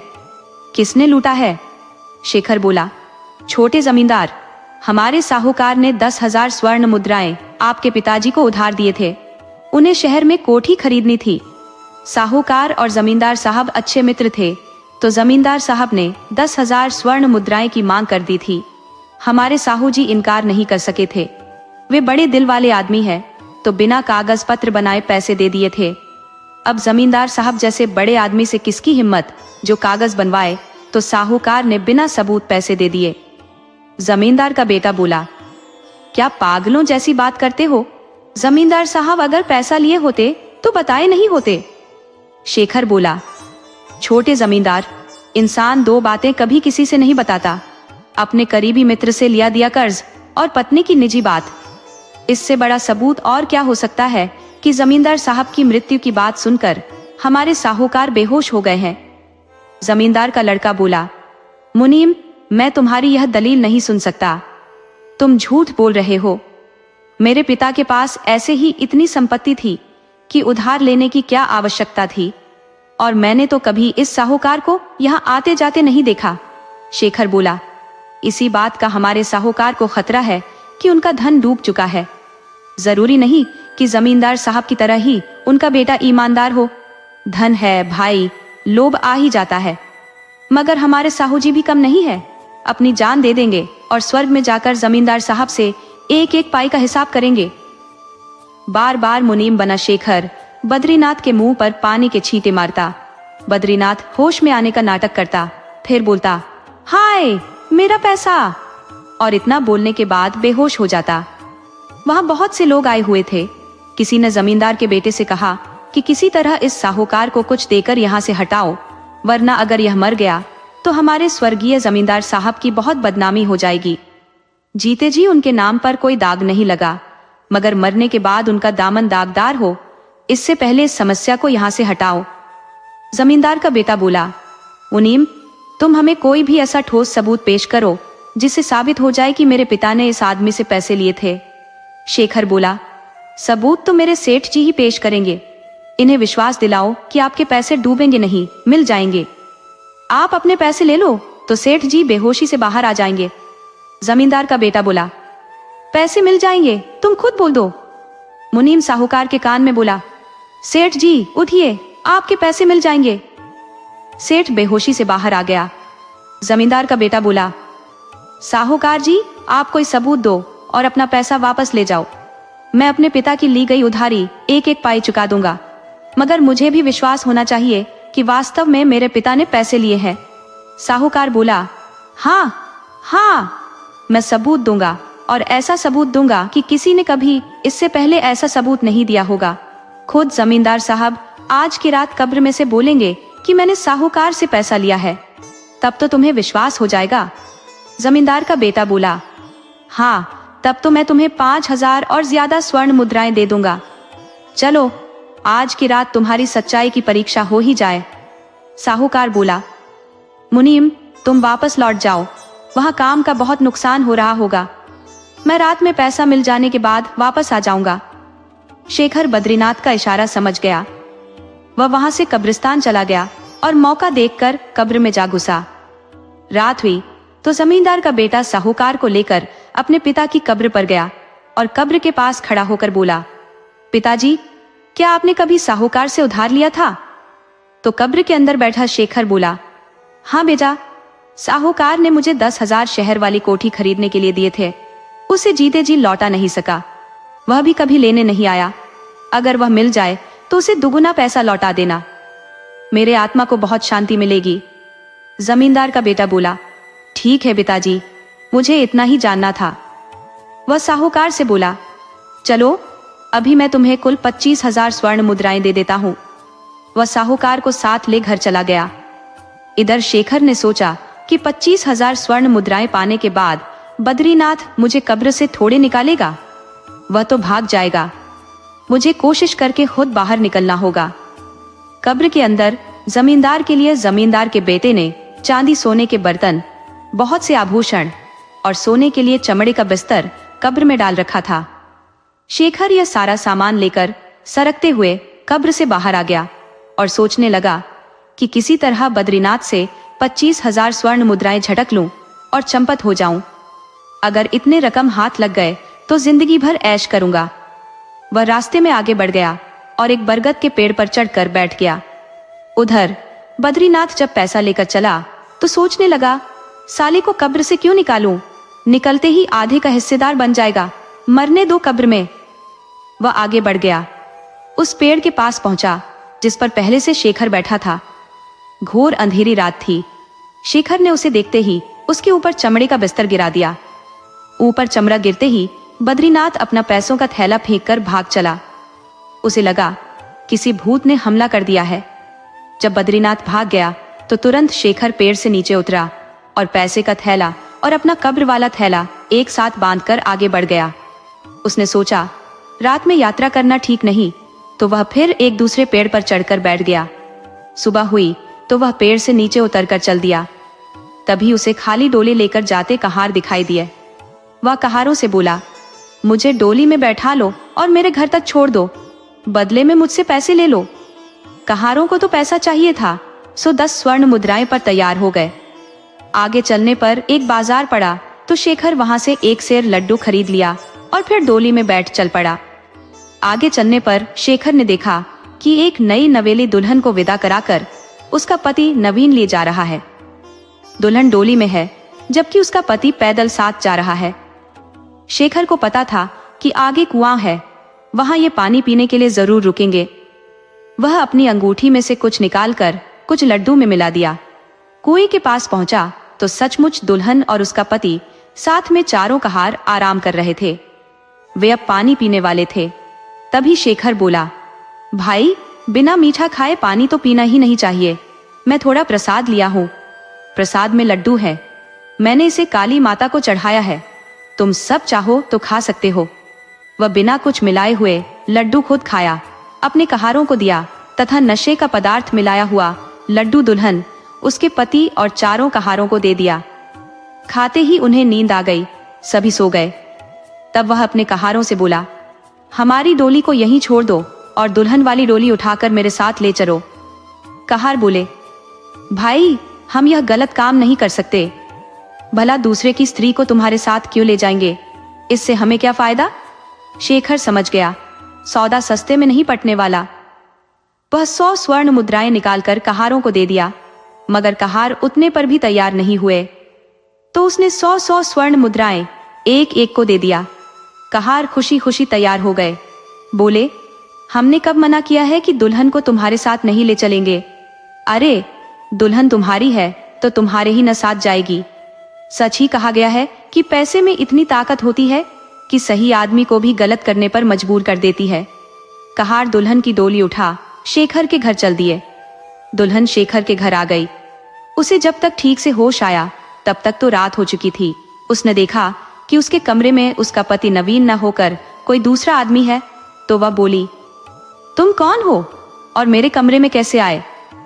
शेखर बोला, वही बात तो मैं आपसे पूछना चाहता हूँ कि आप कौन है और मेरी खूबसूरत पत्नी कहाँ गई? ये क्या झोल है? कहीं हमारी डोली कहारों ने बदल तो नहीं दी? मेरी सुंदर पत्नी तुम्हारी जगह चली गई। हे भगवान, मेरी पत्नी के साथ न जाने क्या हुआ होगा। अब तक तो तुम्हारा पति मेरी पत्नी के साथ सुहागरात मना चुका होगा। मैं तो लुट गया, बर्बाद हो गया।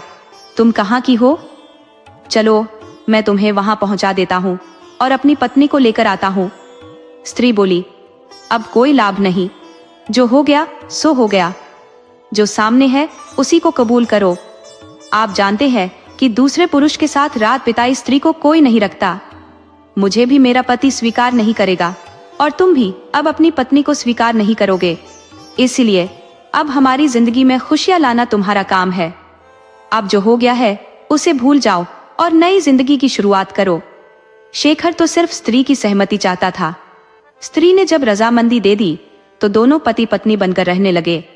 स्त्री को कुछ दिन रहते रहते एक पड़ोसन से पता चल गया कि शेखर कोई भला आदमी नहीं है बल्कि एक ठग है, तो वह उदास हो गई। जब रात में शेखर घर आया तो पत्नी बोली, तुम कौन हो? क्या करते हो? मुझे सब पता चल गया है कि तुम एक शातिर ठग हो। मुझे अपने घर धोखे से लाना, यह भी तुम्हारी ठगी का एक हिस्सा है। तुमने तो मेरी जिंदगी ही तबाह करके रख दी। मेरा घर उजाड़ दिया, मेरे सीधे सादे पति को मुझसे दूर कर दिया। मैं अब कहीं की नहीं रही। मैं ठग के साथ रह नहीं सकती और मेरा पति अब मुझे रख नहीं सकता। अब मरने के अलावा मेरे पास कोई दूसरा रास्ता नहीं है। मैं किसी कुएं या नदी में कूदकर जान दे दूंगी। शेखर बोला, मानता हूँ मुझसे गलती हुई है, पर मैं अब तुम्हारे बिना नहीं रह सकता। बोलो, तुम क्या चाहती हो? जो भी सजा देनी हो दे सकती हो। स्त्री बोली, अब जो हो गया वह तो नहीं बदल सकता, परंतु तुम्हें एक मौका देती हूँ कि आज के बाद कभी ठगी नहीं करोगे। अगर ठगी की तो मेरा मरा हुआ मुंह देखोगे। शेखर बोला, मैं तुम्हारे लिए अब ठगी भी छोड़ दूंगा। वैसे भी मेरे पास धन की कोई कमी नहीं, मैं कोई काम धंधा कर लूंगा। पत्नी के इस तरह धमकाने पर शेखर ने ठगी छोड़ दी। स्त्री अगर पुरुष को बदलने का इरादा कर ले तो उसे बदल देती है। उस स्त्री ने भी शेखर की जिंदगी बदल दी। शेखर ने 4-5 भैंस खरीदकर अपने पड़ोसी रमेश को अपने पास नौकर रख लिया। रमेश को भी रोजगार मिल गया और शेखर की भी जिंदगी गुजरने लगी। अब वह एक भला आदमी बन चुका था। ठीक उसी समय उसके माता पिता उसे खोजते खोजते 7वें साल में घर लौट आए। वे निराश होकर वापस आए थे कि बेटा नहीं मिला, मगर घर आने पर बेटे के साथ एक बहू को पाकर फूले नहीं समाये। बहू के मुंह से यह बात सुनकर शेखर की माँ बहुत खुश हुई कि बहू ने बेटे को ठग से भला आदमी बना दिया है। ये कहानी हमें सिखाती है कि इंसान को बदलने की ताकत प्यार और विश्वास में होती है। चाहे कितनी भी बुरी आदतें क्यों न हो, सही मार्गदर्शन और सच्चे रिश्ते जीवन को नई दिशा दे सकते हैं। हमें कभी उम्मीद नहीं छोड़नी चाहिए।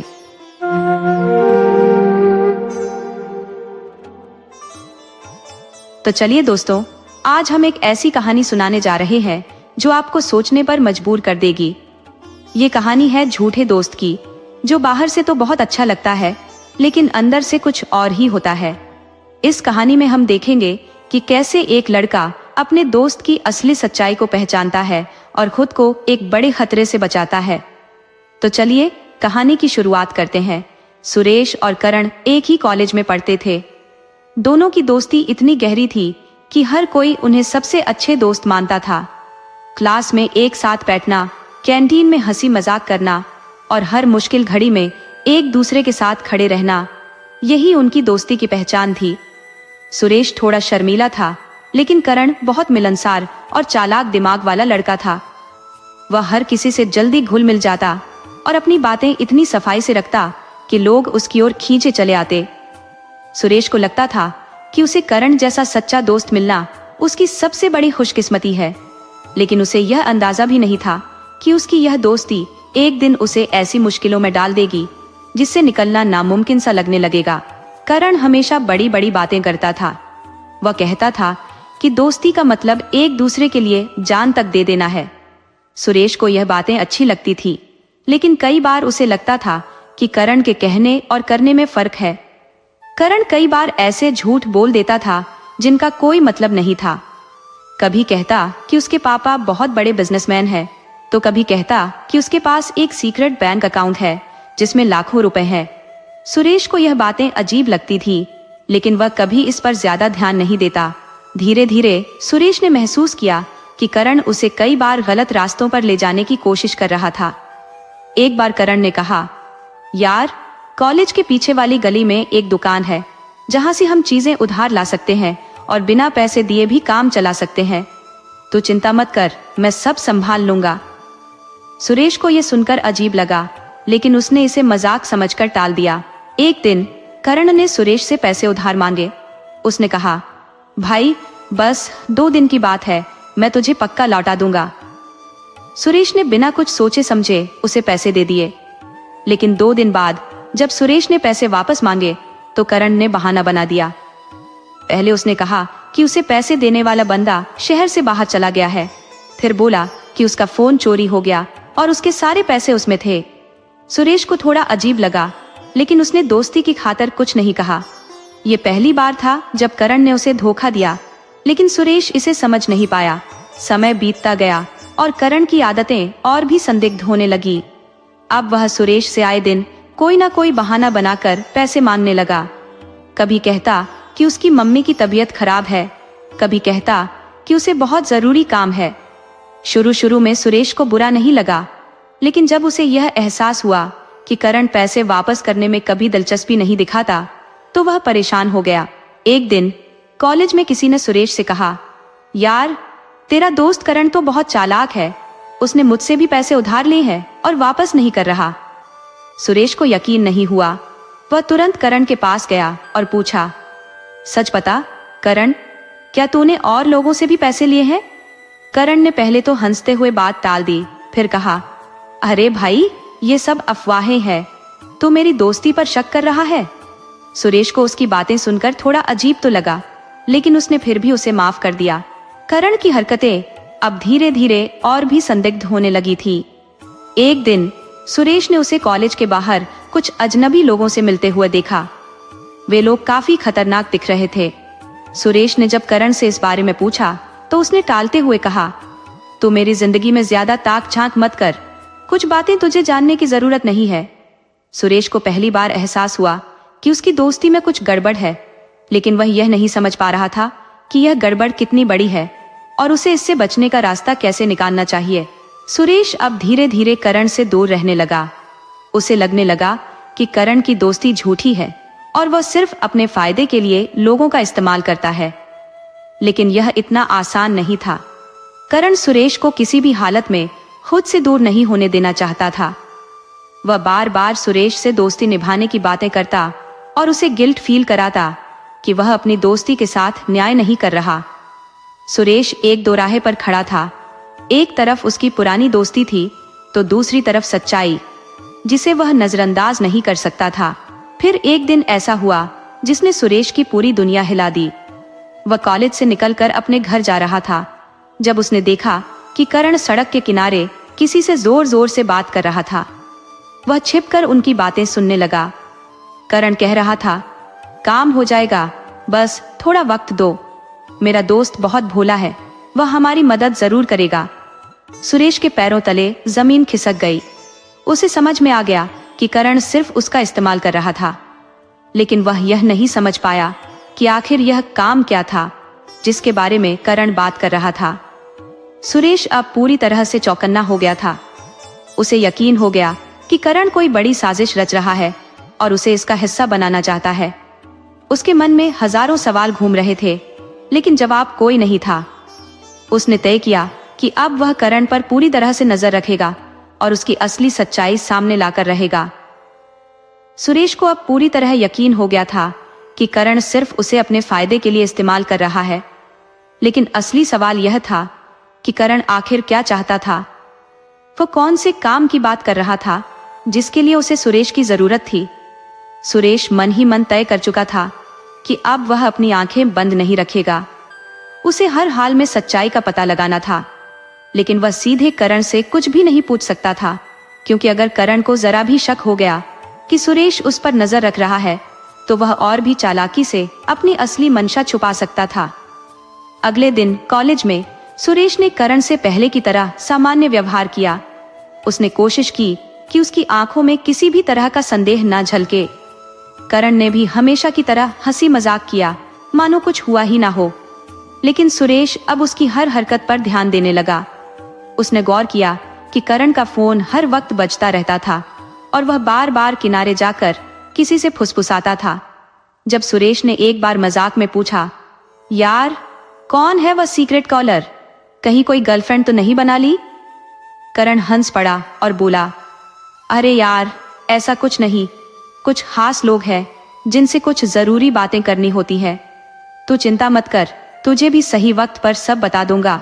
सुरेश का शक और गहरा हो गया। उसे लग रहा था कि करण किसी बड़ी मुसीबत में फंसा हुआ है, या फिर वह खुद ही कोई गलत काम कर रहा है। उसे इस राज का पर्दाफाश करना ही था।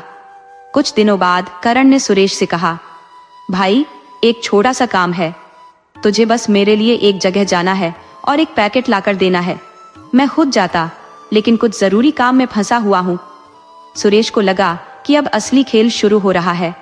उसने खुद को शांत रखते हुए पूछा, क्या है उस पैकेट में?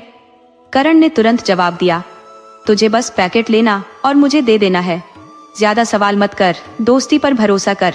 सुरेश ने सिर हिलाया, लेकिन उसके मन में तूफान मचा हुआ था। उसे समझ में आ गया कि करण उसे किसी गड़बड़ काम में फंसा रहा है, लेकिन वह बिना किसी सबूत के कुछ नहीं कर सकता था। उसने तय किया कि वह इस पैकेट के राज को खोलेगा। अगले दिन करण ने उसे एक पते पर भेजा। वह जगह कॉलेज से ज्यादा दूर नहीं थी, लेकिन कुछ सुनसान गलियों से होकर गुजरना पड़ता था। जब सुरेश वहां पहुंचा तो उसे एक आदमी पहले से इंतजार करता दिखा। वह लंबे बालों वाला, काले कपड़े पहने एक अजीब सा आदमी था। उसने सुरेश को देखा और बिना कुछ कहे उसे एक छोटा सा पैकेट थमा दिया। सुरेश ने उसे हाथ में लिया और महसूस किया कि यह कोई साधारण चीज नहीं थी। वह आदमी बिना कुछ बोले तुरंत चला गया। सुरेश ने पैकेट को ध्यान से देखा। वह काफी अच्छे से लपेटा गया था, जिससे कुछ भी साफ साफ पता नहीं चल रहा था। उसके मन में आया कि यही खोलकर देख ले, लेकिन फिर उसे डर लगा कि कहीं कोई देख ना ले। उसने तय किया कि घर जाकर इस रात से पर्दा उठाएगा। जब वह घर पहुंचा तो उसने दरवाजा अंदर से बंद किया और धीरे धीरे पैकेट खोला। जैसे ही उसने अंदर देखा, उसकी होश उड़ गए। पैकेट में ढेर सारे नकली पहचान पत्र और कुछ नकली दस्तावेज थे। सुरेश समझ गया कि ये कोई छोटा मोटा काम नहीं था, बल्कि कोई बहुत बड़ा धोखाधड़ी का मामला था। सुरेश को समझ नहीं आ रहा था कि अब उसे क्या करना चाहिए। वह सीधा करण के पास जाए और उससे सवाल करे, या फिर पुलिस के पास जाए। लेकिन अगर करण को पता चल गया कि सुरेश ने उसकी सच्चाई जान ली है, तो वह किसी भी हद तक जा सकता था। सुरेश को लगा कि उसे और सबूत इकट्ठा करने होंगे। अगले दिन जब वह कॉलेज पहुंचा तो उसने करण को टटोलने के लिए पूछा, भाई वह पैकेट था किसका? कुछ सीक्रेट चीजें तो नहीं थी ना? करण ने उसकी आंखों में देखा और हल्की मुस्कान के साथ कहा, तो बस इतना जान कि यह एक बड़ा मौका है। अगर हमारे हाथ सही समय पर सही चीजें लग गई तो हम जिंदगी में बहुत आगे जा सकते हैं। सुरेश को पहली बार एहसास हुआ कि करण का लालच अब दोस्ती से ऊपर बढ़ चुका था। अब वह कोई भी चाल चल सकता था, किसी को भी धोखा दे सकता था, यहाँ तक कि सुरेश को भी। सुरेश ने तय कर लिया कि अब वह इस खेल में और नहीं फंसेगा। लेकिन यह इतना आसान नहीं था। करण उसे इतनी आसानी से जाने नहीं देगा। सुरेश को अब पूरी तरह से समझ आ गया था कि करण सिर्फ एक दोस्त नहीं बल्कि एक चालाक खिलाड़ी था। उसकी हरकतें दिन ब दिन संदिग्ध होती जा रही थी और अब तो वह सुरेश को भी अपने खेल में घसीटने की कोशिश कर रहा था। नकली पहचान पत्र और दस्तावेजों से भरा वह पैकेट अभी भी सुरेश के कमरे में छिपा हुआ था। उसने तय कर लिया था कि वह अब और चुप नहीं बैठेगा, लेकिन उसे बहुत सोच समझकर कदम उठाना था। अगले दिन सुरेश कॉलेज पहुंचा तो उसने करण को पहले से ज्यादा खुश और आत्मविश्वास से भरा पाया। ऐसा लग रहा था मानो उसे किसी बड़े काम में सफलता मिली हो। उसने सुरेश के कंधे पर हाथ रखा और मुस्कुराते हुए कहा, भाई, तूने जो कल काम किया वह बहुत बढ़िया था। अब बस थोड़ा और आगे बढ़ने की जरूरत है। इस बार तुझे सिर्फ एक जगह जाकर मिलना है, कोई पैकेट लेने की जरूरत नहीं। सुरेश ने खुद को सामान्य दिखाने की कोशिश की। कहाँ जाना है? करण ने एक कागज पर पता लिखा और उसे सुरेश की ओर बढ़ाया। यहाँ जा और वहां जो आदमी तुझे मिले उसे बस हाथ मिला लेना, बाकी वह खुद समझ जाएगा कि क्या करना है। सुरेश के दिमाग में सैकड़ों सवाल घूम रहे थे। ये सब क्या हो रहा था? आखिर करण किस गहरे खेल में पड़ा हुआ था? लेकिन वह जानता था कि अगर वह अब सीधा इनकार करता है तो करण को शक हो सकता है। उसने कागज लिया और मुस्कुराकर बोला, ठीक है भाई। शाम को सुरेश उस पते पर पहुंचा। ये शहर के बाहरी इलाके में एक पुरानी बिल्डिंग थी जो देखने में काफी सुनसान और डरावनी लग रही थी। वहां पहुंचते ही उसे एक लंबा चौड़ा आदमी दिखा जिसने काला चश्मा लगाया हुआ था। जैसे ही सुरेश ने उसके पास जाकर हाथ मिलाया, वह आदमी मुस्कुराया और बोला, अच्छा, तो तुम करण के दोस्त हो? बढ़िया। सुरेश को समझ नहीं आया कि वह क्या जवाब दे। उसने सिर हिलाया और बोला, हाँ, लेकिन ये सब क्या है? आदमी हल्का सा हंसा और बोला, ज्यादा सवाल मत करो, जो हो रहा है वह तुम्हारे फायदे के लिए ही है। अगर तुम सही समय पर सही जगह रहे तो बहुत बड़ा फायदा हो सकता है। सुरेश के रोंगटे खड़े हो गए। यह सिर्फ नकली दस्तावेजों का खेल नहीं था, कुछ और भी बड़ा चल रहा था। उसने मन ही मन तय किया कि अब उसे पीछे हटना होगा, लेकिन इतनी आसानी से बाहर निकलना संभव नहीं था। उस रात जब सुरेश घर लौटा तो उसके मन में एक अजीब सा डर था। उसने तुरंत अपने फोन से करण की कॉल डिटेल्स निकालने की कोशिश की। वह जानता था कि करण हमेशा एक ही नंबर से बात करता था जो उसके फोन में सेव नहीं था। सुरेश ने टेक्नोलॉजी की थोड़ी जानकारी होने के कारण एक ऐप की मदद से उस नंबर की लोकेशन ट्रेस करने की कोशिश की। जब लोकेशन सामने आई तो उसके पैरों तले जमीन खिसक गई।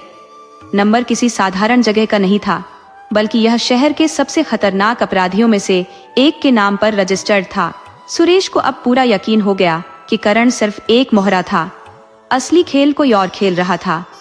अगली सुबह सुरेश ने करण से दूरी बनानी शुरू कर दी। वह जानता था कि अगर वह उससे सीधे सीधे कुछ भी पूछेगा तो करण को शक हो जाएगा, लेकिन करण भी कोई साधारण लड़का नहीं था। उसने जल्दी ही भांप लिया कि सुरेश अब पहले जैसा नहीं रहा। क्या हुआ भाई? तू कुछ अलग सा लग रहा है आजकल, करण ने एक दिन अचानक सुरेश से पूछा। सुरेश ने झूठ मूठ मुस्कुराने की कोशिश की। कुछ नहीं, बस थोड़ा पढ़ाई में बिजी हूँ। करण ने उसकी आंखों में देखा और फिर मुस्कुराया। अच्छा, पढ़ाई में बिजी या मुझसे बचने की कोशिश कर रहा है? सुरेश को समझ में नहीं आया कि वह क्या बोले। करण अब उसके हर कदम पर नजर रख रहा था। एक दिन जब सुरेश अपने घर में बैठा था तो दरवाजे पर दस्तक हुई। उसने दरवाजा खोला तो बाहर वही लंबा चौड़ा आदमी खड़ा था जिससे वह उस सुनसान बिल्डिंग में मिला था। हमें तुमसे बात करनी है, उस आदमी ने बिना कोई भूमिका बनाए कहा। सुरेश के दिल की धड़कन तेज हो गई। उसने खुद को शांत रखने की कोशिश की और पूछा, किस बारे में? आदमी ने भीतर आते हुए कहा, तुम ज्यादा चालाक बनने की कोशिश मत करो। करण हमारा आदमी है और हमें पता है कि तुम अब उसके साथ नहीं रहना चाहते, लेकिन यह इतना आसान नहीं है। अब जब तुम इस खेल में आ चुके हो तो बाहर नहीं जा सकते। सुरेश का गला सूख गया। यह मामला अब उसके सोचे हुए से कहीं ज्यादा बड़ा हो चुका था।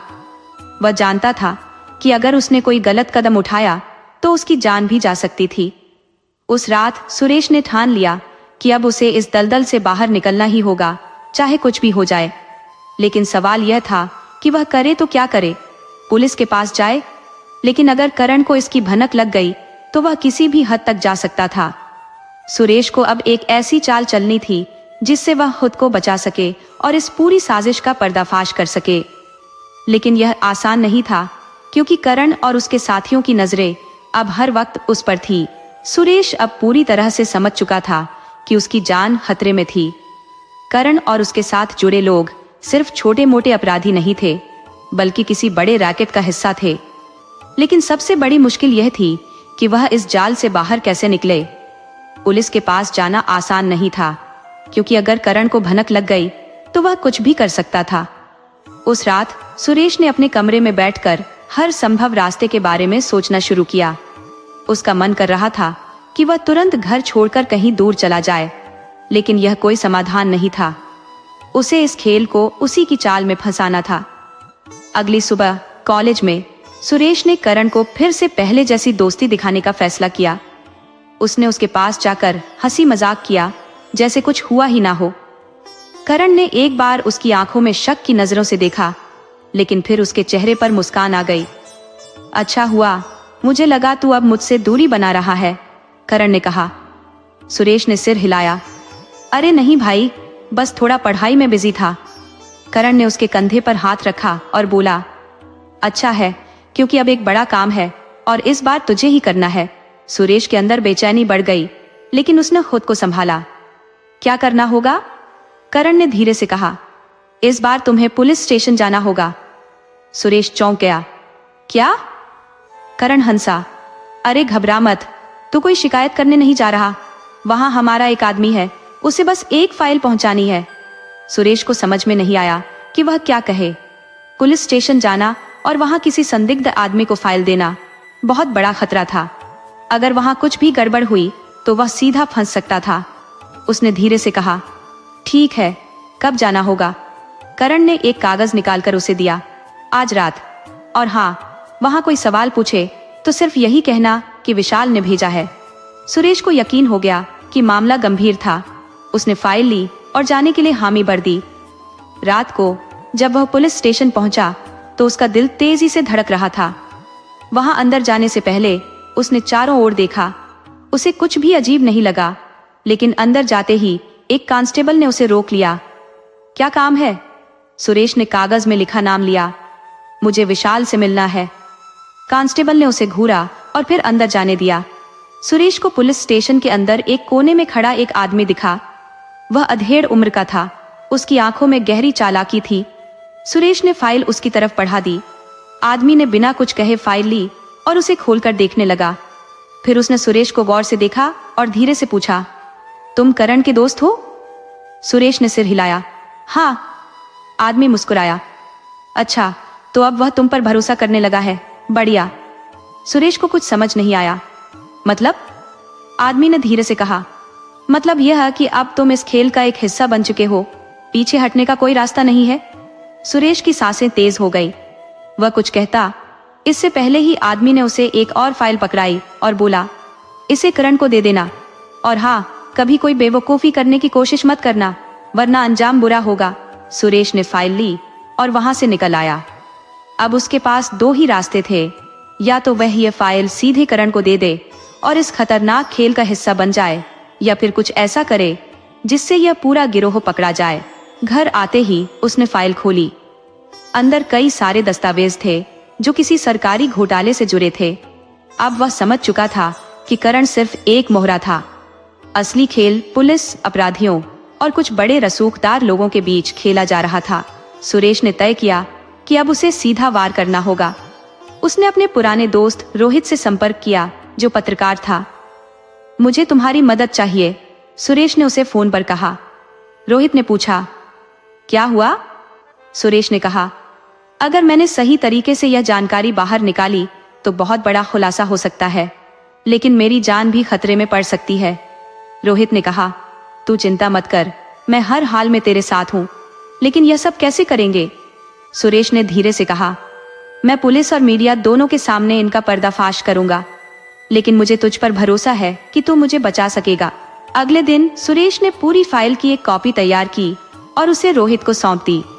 अब बस ये देखना था कि अगला कदम कौन उठाता है, करण, पुलिस या फिर वह खुद। सुरेश ने अब फैसला कर लिया था कि उसे इस पूरे खेल को खत्म करना होगा, लेकिन यह इतना आसान नहीं था। करण, विशाल और उनके पीछे खड़े बड़े लोग किसी भी हद तक जा सकते थे। उसे अपनी हर चाल सोच समझकर चलनी थी, क्योंकि एक भी गलती उसकी जान पर भारी पड़ सकती थी। अगले दिन जब वह कॉलेज पहुंचा तो करण पहले से ही उसका इंतजार कर रहा था। सुरेश के चेहरे पर हल्की घबराहट थी, लेकिन उसने खुद को सामान्य बनाए रखा। फाइल दे दी? करण ने धीरे से पूछा। सुरेश ने सिर हिलाया। हाँ, जो कहा था वही किया। करण ने उसे गौर से देखा, फिर मुस्कुराया। अच्छा किया, अब तुझे मेरी असली दोस्ती का इनाम मिलेगा। सुरेश को अंदाजा था कि यह इनाम कुछ खतरनाक ही होने वाला था। उसने सामान्य बने रहने की कोशिश की। अब क्या करना है? करण ने जेब से एक छोटा सा कागज निकाला और सुरेश को पकड़ाते हुए कहा, रात को इस पते पर आ जाना, वहां तुझे असली खेल दिखेगा। सुरेश ने कागज लिया और उस पर लिखे पते को देखा। वह शहर के एक सुनसान इलाके में था। ये साफ था कि अब चीजें बहुत आगे जा चुकी थी। रात होते ही सुरेश ने रोहित को फोन किया। भाई, अब सब कुछ तेरे हाथ में है। मैं वहां जा रहा हूँ, लेकिन अगर मैं वापस नहीं आया तो समझ लेना कि कुछ गड़बड़ हो गई है। रोहित की आवाज गंभीर थी। तू पागल हो गया है क्या? पुलिस को पहले से खबर देनी चाहिए। सुरेश ने कहा, अगर मैंने अभी पुलिस को खबर दी तो वे सतर्क हो जाएंगे। हमें उनके सारे सबूत इकट्ठे करने हैं। बस तू मेरी लोकेशन ट्रैक करता रहना। सुरेश ने फोन काटा और उस पते की ओर निकल पड़ा। जब वह वहां पहुंचा तो एक पुरानी सुनसान बिल्डिंग के अंदर हल्की रोशनी जल रही थी।